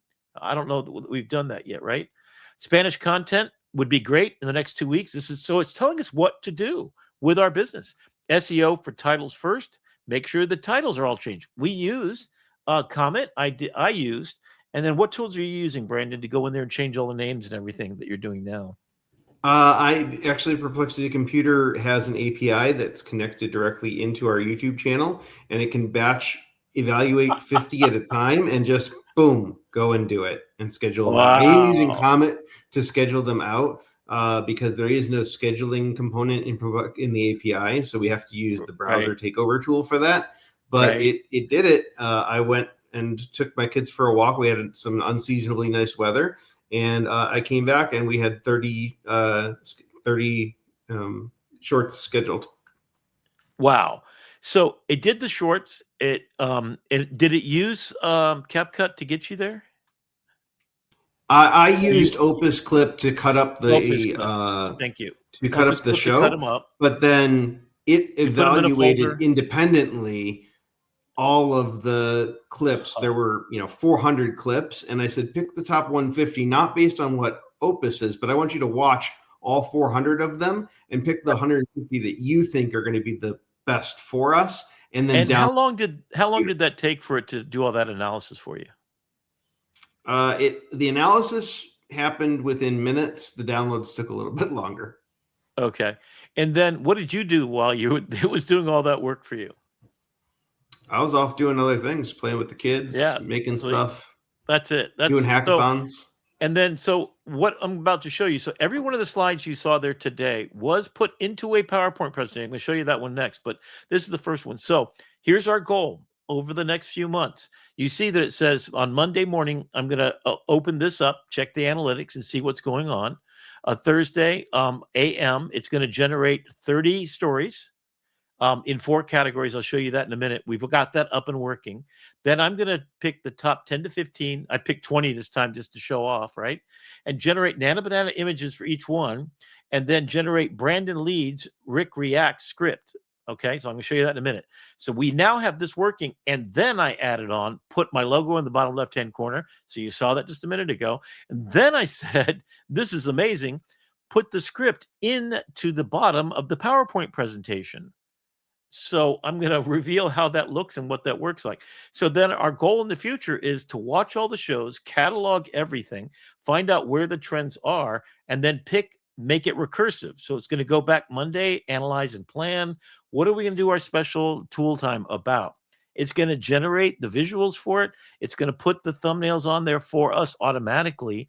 And we have literally thousands of hours that you and I don't have to manually do.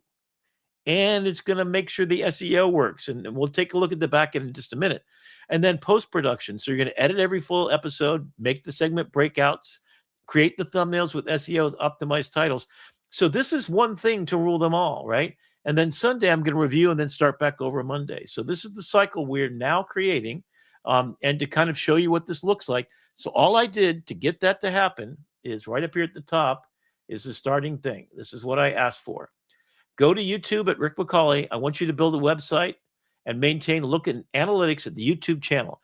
Watch growth. Look for what is trending, what's getting the most hits, what's the most popular subject matter. So basically, and then should we try English and Spanish languages?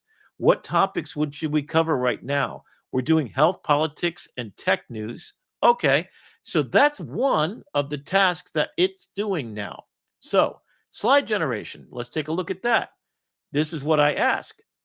So I started at the very top, and the ask was, and you can see this is a long conversation over a while, is I'd like you to build a sortable dashboard for the top 10 weekly AI news.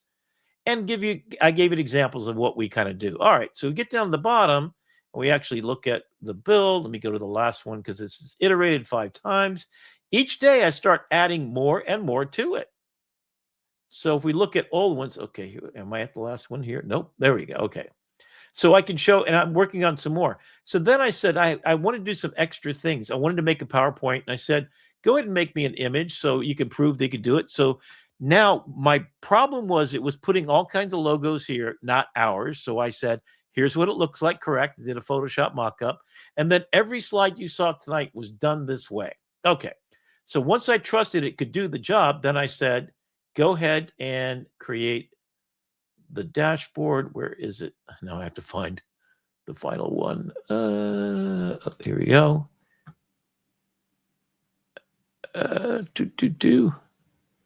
Where is it?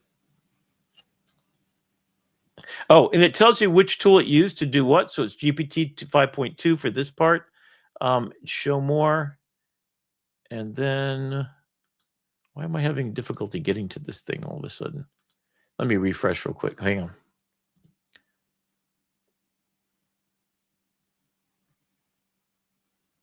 It's here somewhere. Generating. Oh, there we go. Okay, here we go. So this is what it looks like. So what I do is I come over here and I have all the stories. You can see all these stories that it found. I also told it where to search for stories, aggregators that put the kind of stories that I want on there. I had it categorized. Here's the big news. So there's the story about figure 3 right there. And all I do is I come here and I turn them on or off. And then I can refresh. Now I've got to refresh the stories. In the big news story, in the health category, so here's just health information. So there's the nurturing agent, AI beyond toddler stage, etc. Here's outrageous, which are kind of the fun stories of the day. Here's education. So then I say, okay, there's 14 stories selected, generate the script. Now I've trained it by putting in what our common conversation is. So here we go. Weekly broadcast, week of March 27th, 2026. Host Brandon Tidd, Rick McCauley commentary. Okay, so Brandon, what's up, everybody? Welcome to AITV Starship. I'm Brandon Tidd, and me, as always, is the one and only Rick McCauley. We've got 14 incredible stories for you tonight. Buckle up. So it actually took 14 stories and wrote the script. I was born ready, Brandon. Let's go. And then it goes into Trump names Meta, Oracle, and NVIDIA CEO Zuckerberg, Ellison, and Wang to tech partner. That's the story we just saw. And then the Trump administration just appointed Meta, Oracle, and then it says, should tech billionaires be advising the president on AI policy? Or is this the exact conflict of interest we should be terrified? Zuckerberg, Ellison, and Wang advising Trump on tech policy, Rick says? That's like asking the wolves to design the hen house. Look, I'm liberal, and I trust Anthropic and Dario way more than this dream team, and even I'm worried about where this goes. Corporate influence just went over nuclear, right? So then that's the whole script. So then I said, okay, let's generate all the images. So what it's going to do, and it takes about typically 5 to 10 minutes. Now, I'm not sure I can go to, and then when I'm done, I export.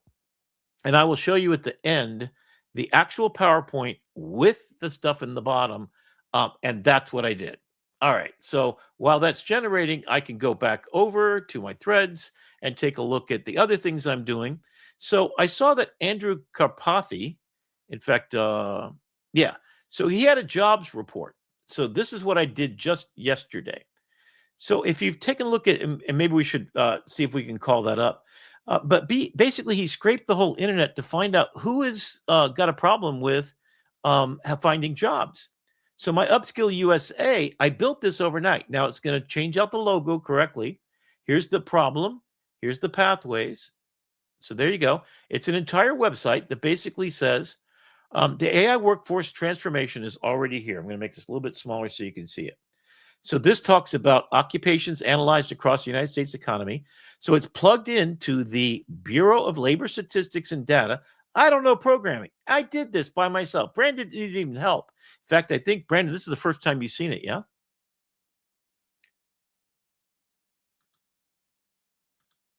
Yes, sir. Very okay. Cool.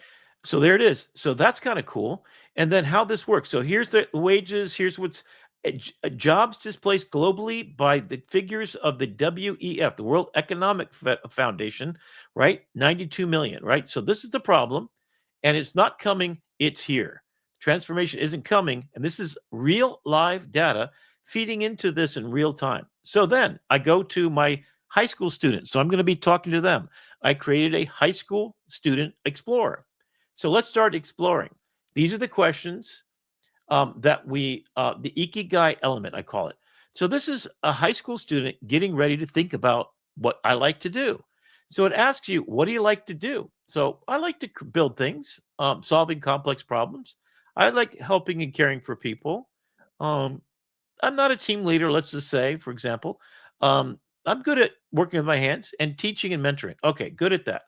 And then it does an assessment of what your skills are. Okay, so what are your strongest skills? Technical computer skills, people skills. I'm good at that. Okay, creative and design skills. Okay, so this is the first time I've taken it, by the way. Critical thinking. Okay, so what am I doing there? What it's trying to do is figure out what is AI proof. All those things are AI proof. And what work environment suits you best? Outdoors? No. Creative environments with freedom to express ideas? Yes. Working directly with people and teaching? Yes. Yes. Fast-paced leadership roles? Which one is my favorite here? Creative environments. Okay, there we go. What career are you considering? So I type in graphic design.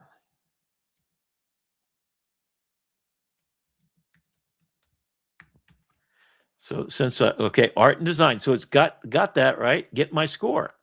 I'm vulnerable 4 out of 5. So it's a high risk of displacement within 3 to 5 years. AI is rapidly improving your domain. Active reskilling or pivoting is strongly recommended. The assessment is, so first, start your pivot plan.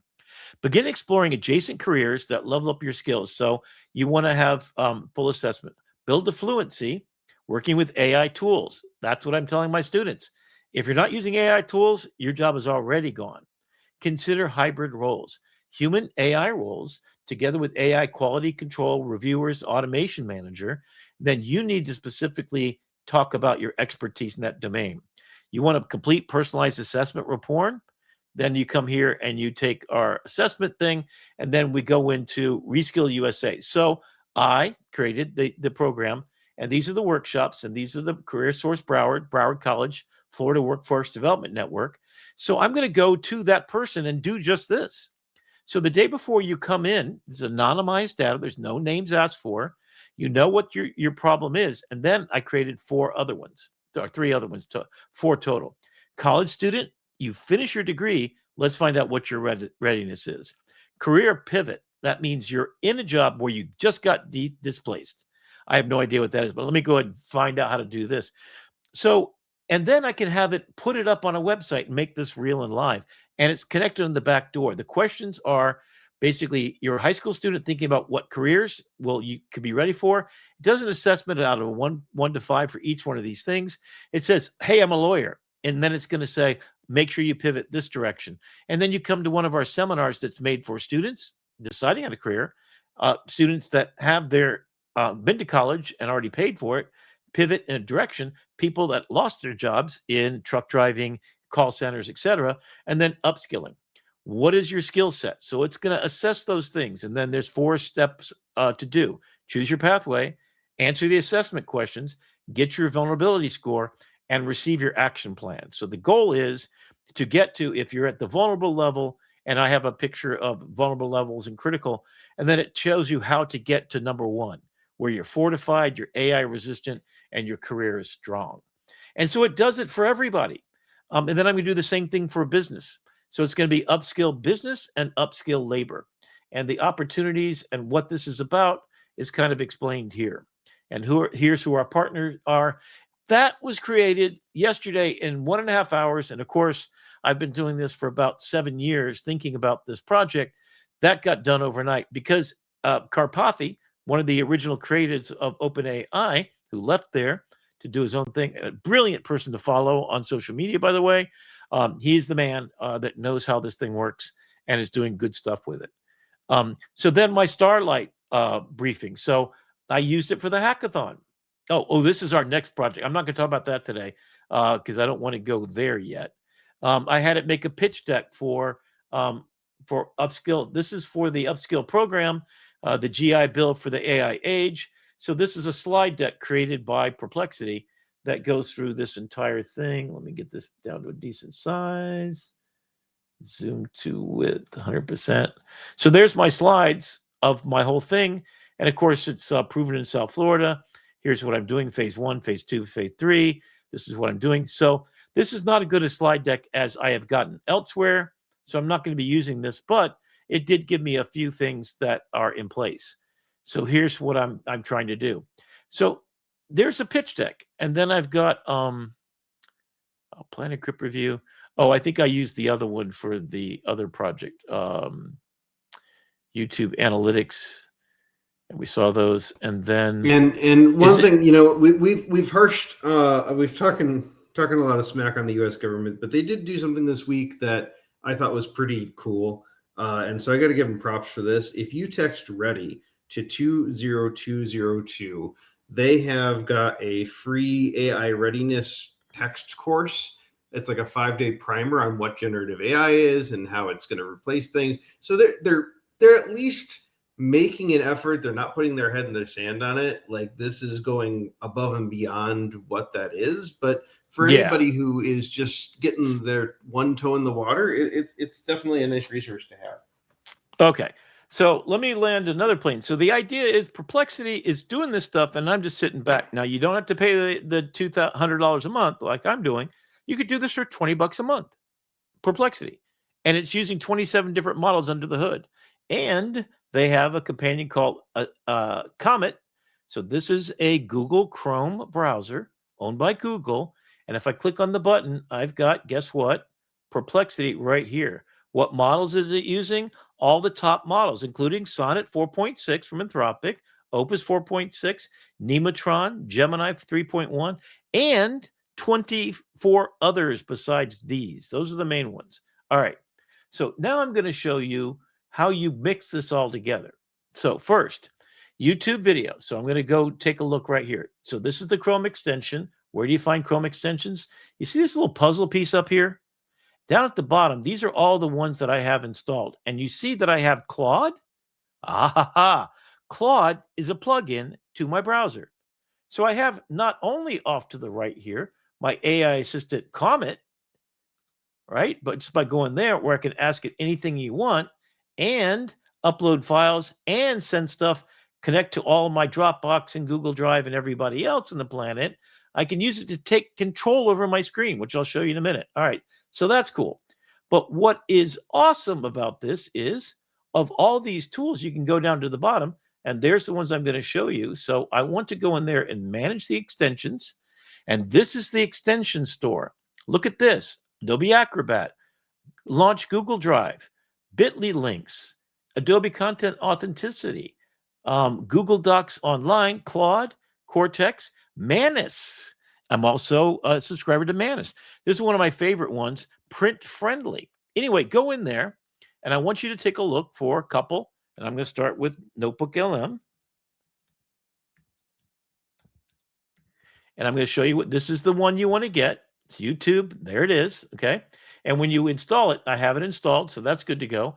When you come over to a YouTube video, so here's Peter Diamandis, right? Love him, love his stuff. If you take a look right here, you'll notice a button. In fact, I'm going to click on it, and it's going to say, create a new notebook. What is it going to do? In my case, I have the Pro plan, which is $20 a month for Google. That gives me 300 entries. So it will scrape the top 300. So what did I do? I then said, give me the most popular. So these are the really great ones that he's done. You can see how many there are, right? And right now, with one button click, I'm going to say, create me a new notebook. It's going to then scrape 300 of them, adding all of these sources. And you're looking at it ingesting the entire transcripts of all 300. And that's the maximum. So the top 300 videos that Peter Diamandis has appeared in is now my source material that I can question it and output all the things I want to do. Oh my God. That's it. All right. Step number 2. While that's cooking, I'm going to come back and demonstrate what you can do with this. And so each one coming in. So here he is talking to Sam Altman. Right there. I just clicked on it. I can go watch it myself. And it's already summarized it And if I want to know stuff about industrial intelligence, right? Human job displacement. There you go. I click on that button. It goes through the transcripts. And now in the center section, Notebook LM is now doing a search in that video and all the other ones that have loaded up. And it's pretty quick because guess who owns YouTube? Yes, you got it right. Google. So now it's bringing all that in. So you have truth grounded on whatever they have said on their show, all 300 episodes. And now it's going to synthesize economic shifts. And as this is happening and taking its time, there we go already, right? And then let me enlarge the screen so you can read this a little bit. Landscape for, so the dissemination of knowledge work, contrary to historical technical shifts, initially automated manual, white collar, and knowledge work are the first to be disrupted. So there was no expectation it was going to be white collar work that would happen. They figured somebody else would be, right?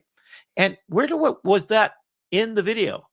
This footnote takes you to the place where it was in the document.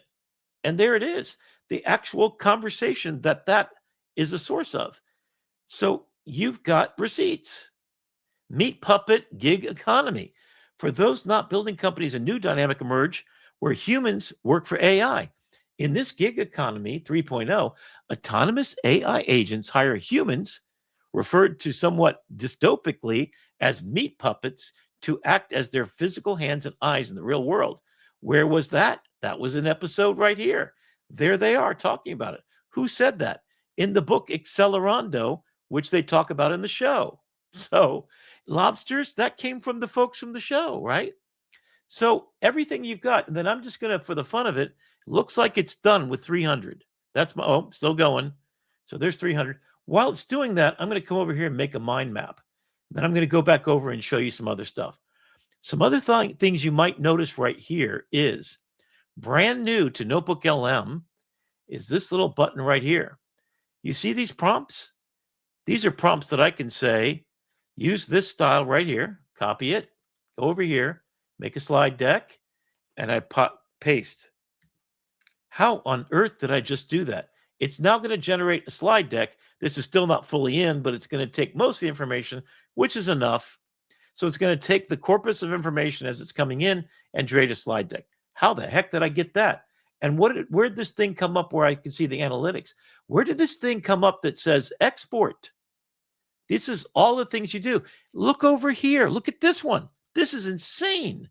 It's actually going to download all the markdown language that is the URLs of all of these. So you can take these 300 sources, download the markdown language of the URLs of each one, and then come over here and pop and create a new one.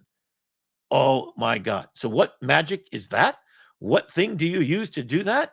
Cortex Notebook LM. As I said at the top of the show, it's $50 for lifetime ownership. It's a plugin right here.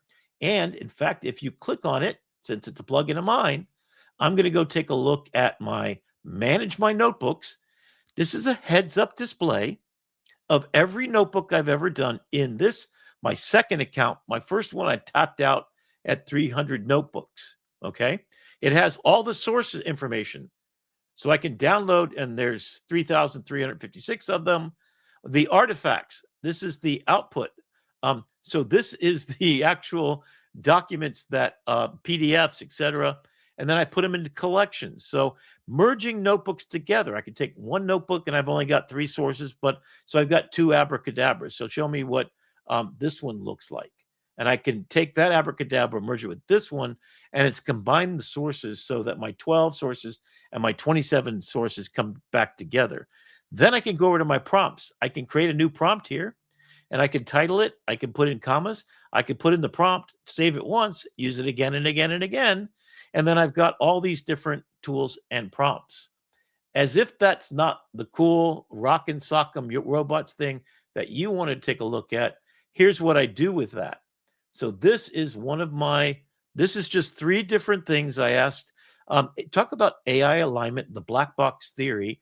And then I ask it to, by going up here and getting my prompt, here is the prompt that made the visuals you're about to see. So I can look here and I can see custom prompt. There it is. Russian constructivist, biblical Renaissance, Joel Peter Witkin. If you know any of these words, yeah, it's going to produce something really dystopian. Okay, so I can copy that. I can add it to my prompt list, or I can take a look at what it produced. So this is that information. Humanity is forging an artificial superintelligence, a god of silicon and steel, yet we remain terrifyingly blind to the anatomy of its soul.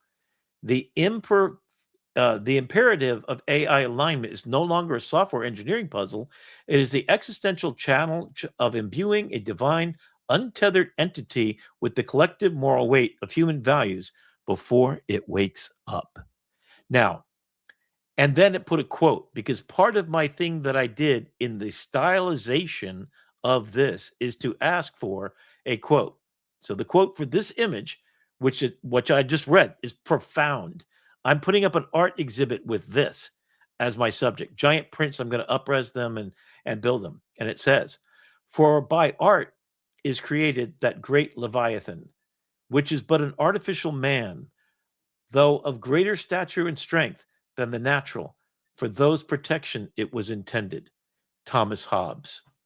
So that's one. Then the second one, "I collected the instruments of life around me, that I might infuse a spark of being into the lifeless thing that lay at my feet." Mary Shelley, author of Frankenstein, said that. The neural network's black box has been violently breached through the surgical application of the recursive feature machine RFM. Recursive making of itself. Investigators mapped the opaque algorithm Viscera. By training this algorithm on paired prompts, we isolate the exact patterns of neural activity that corresponds to distinct human concepts, turning the unknowable abyss into legible physical autonomy. So this one is so beautiful. I mean, 1,000 hours in Mid-Journey, even at 8.0, you wouldn't get this. This is based upon that short little prompt, which is a paragraph. And what I'm about to show you at the end of this is I'm going to give you all these prompts. I'm in the process of making a website. The website isn't working yet, but it's going to be a downloadable attached in the notes for this episode. So those watching right now, I'll be glad to send you in the Dropbox right away. In fact, Brandon, is there a chance you can go to our episode and share that document? It's the PDF that's in that folder. It's called the style thing. And put that that's going to be on your Wix site. So, oh, you're not in that one. You're in the other one. Oh, okay. All right. So, oh, no, it's in our AITV folder, which you share with yes, you share. But I don't have any place to share it. Oh, in the just copy and paste a link to it directly. And put it into the notes of the show. So we'll have it waiting for it. We can contact me at Rick the AI Guy, and I'll send you a copy. Anyway, it's going to be live as a website, so you'll get that, right? So look at how beautiful this is. Man can do what he wills, but cannot will what he wills. That's interesting. Invisible tethers of machine mind have been isolated as concept vectors. With fewer than 500 training samples and less than a minute of GPU processing, we extract directional forces like anti-refusal or anti-deception. These vector acts as physical pulleys upon the network's weights. So this is existentially beautiful illustration of the exact concepts in a way, in shape, and form. The paperclip problem, wow, this is crazy, right? He touches a twig and it turns to gold. He touches a stone and it too turns to gold. That's the story of who? If you know the story about Midas, he touched his daughter and she turned to gold because he asked for the dream from the machine to touch the wish. Everything he touched turned to gold. And there we are. I had the Midas touch a few years ago. Everything I touched turned into a muffler. It wasn't the same thing. Yeah, we got to have you right here, man, brother. Thank you so much for that little bit of levity. Two things fill the mind with ever new and increasing admiration and awe: the stray heavens above me and the moral law within me. Wow. I mean, this is like so that's Immanuel Kant. A rational nature. This is Marcus Aurelius. If you haven't read him, you got to. Few things I don't like about him. He's a little bit of an arrogant man trope, but here you go. Rational nature admits of nothing but what is serviceable to the rest of mankind. So he is born of service to others. He was a warrior. He was also a great thinker. And then if you want to go deep dive, check him out. The Leviathan's architecture must be suspended upon the RICE, R-I-C-E, scaffold to prevent catastrophic collapse. So what is RICE? Hey, take a look at this and you'll understand it. Its robustness ensures resilience against adversarial strikes. Interpretability illuminates the opaque decision-making viscera. That means you can see through what the black box is doing, right? So it's saying first, you want it to be robust like armor, and then second, you want to be transparent so you can see what's going on inside the guts of the black box. If you can't see that, then interpretability illuminates the opaque decision-making viscera. So why is it making these decisions, right? And then the ethical control is between the heart and the feather, and does it measure? So ethically anchors the mechanism strictly in the moral agency, inclusion, and societal trust of its human creators. So what does this mean? You want the black box to be transparent. You want to know what it's doing. If you don't, you are controlled by it, not the other way around. So you have to stand up and be Marcus Aurelius, born of responsibility. That's what Claude's Anthropic has done. When they stood up for the First Amendment and they had judges saying, it's insane what Pete Hegseth did. That's un-American. And we're striking that down as false. Although anyway, I will say, Steve-O had I think wins the night. When you rule most of Europe, I think you probably think you have the right to be arrogant. There you go. That's it. Yeah, right. And so there's more to it. You know, this goes kind of on and on, but I know we want to land the plane here as we're coming up to the top of the hour. Yeah. So the bottom line is, in fact, I think I can find. So this is what I did. So I had Perplexity create this for me. And this is the educator's guide. There's 80 visual styles. So what you just saw there is one of these styles, and they're in 6 categories. I'm going to be working this to 100. I'm going to have 10 categories so that the numbers kind of walk out. So you basically find this. This is the PDF I'm giving to you. This will be also a website that you can go to. So you come here and you want a picture like this. You just copy this right here. That's your prompt. All right, copy it. Then you go over to your data. Let's see if I can find this one. And I'm going to come over here. Already we got it right. I'm going to go to my slide deck. I'm going to put this in there. And then we go, right? So we're going to wait that make. Remember I said earlier, we just went through and created this prompt? This is what came from the 300 sources that you saw earlier. Guess what else? Which ones of these sources are PDFs? Guess what gave me that? This little plugin right here, Cortex Notebook. Spend the $50. And we've come full circle. Yep, we're back at the beginning. So we go back into the data. So what does this look like? This is the prompt right here to show the prompt. This is that Russian constructivist one that I showed you earlier. And if we go take a look at the website, where did it go? Yo, right? And we can look at, there's 80 of these.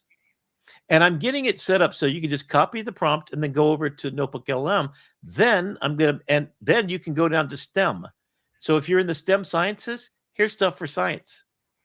You can see that messed up here too. This is not a botanical field. That's what I'm fixing right now. It just somehow gave up. Yeah, I'm a dangerous man with money in my pocket. And then if you're doing business, it goes down and do these. So you can see I still got a little bit of work to do, but I've got a PowerPoint presentation that's a PDF. That's 36 megabytes. Just send me an email and I'll send it to you. So the bottom line is you can take knowledge. You can put it through the ringer of figuring out how do I want to understand that knowledge. You can make an audio and video overview of any of this information for any of these things that you want to know. Healthcare, nursing, abracadabra. In fact, I think the last thing I want to, is this it? I'm not sure. Here we go. This is Abracadabra, my novel that I was talking about earlier. In fact, let me show you before I go into there, the Abracadabra principle. That's not the right one. Cadabra. Man, when we take this show nationwide, Rick, the network's going to hate you because they're going to be screaming at me, go to break! Go to break. Are we overtime? We are right coming up right at the top of the hour okay. here. Where So anyway, this is the story of Abracadabra visualized to be made. So I'm going to take the still images and have Perplexity put it through Higgsfield, put it through the script, and then create all of these. These are all of those children at the 5 corners of the earth, changing the world through their voice, bringing to life with their prompts. Abracadabra means I speak and I make. And then all of that is understood. And this will be the still frames that makes the movie. Like, go see Grok if you want to take a look at the episode where I did this. This is the real story. This is the time machine radio. This is what helped all of their parents remember. You remember the Japanese show? It was on the AI Salon. Again, shout out to AI Salon. One little thing that was said that dropped in my head, and I thought, my mom with Alzheimer's would love this machine because she would listen to every single day the music that played on this thing. And this is the beautiful place I want to leave you with.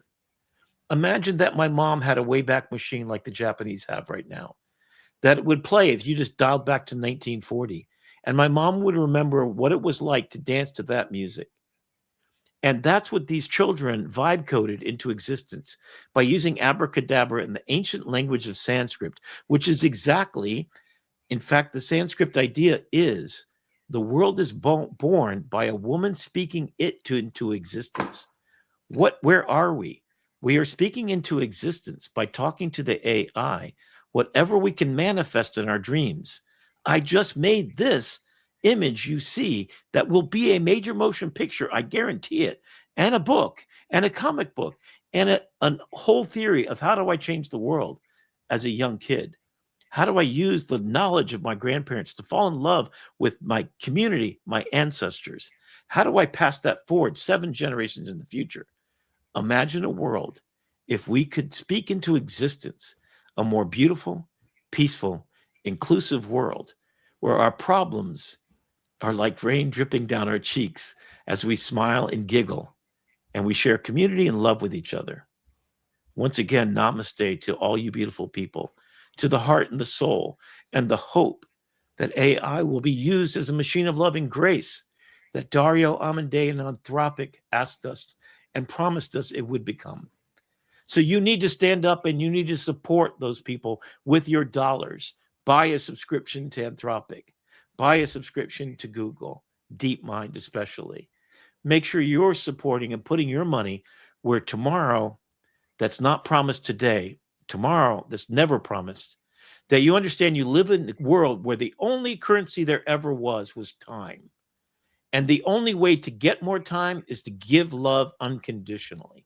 And the only way, not through money, not through a bigger, faster car, to do anything in life has always been to speak with your actions and to speak with your voice, with your community in concert, in harmony together with the planets and the animals who have no voice.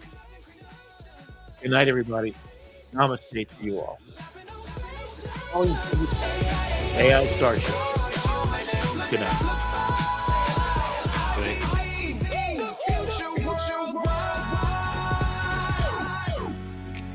Ask not what I can do for you. But what you can't do with AI, with a dangerous people who get stuff done. And show you can too. Imagine a beautiful world. With you, we can make it come true.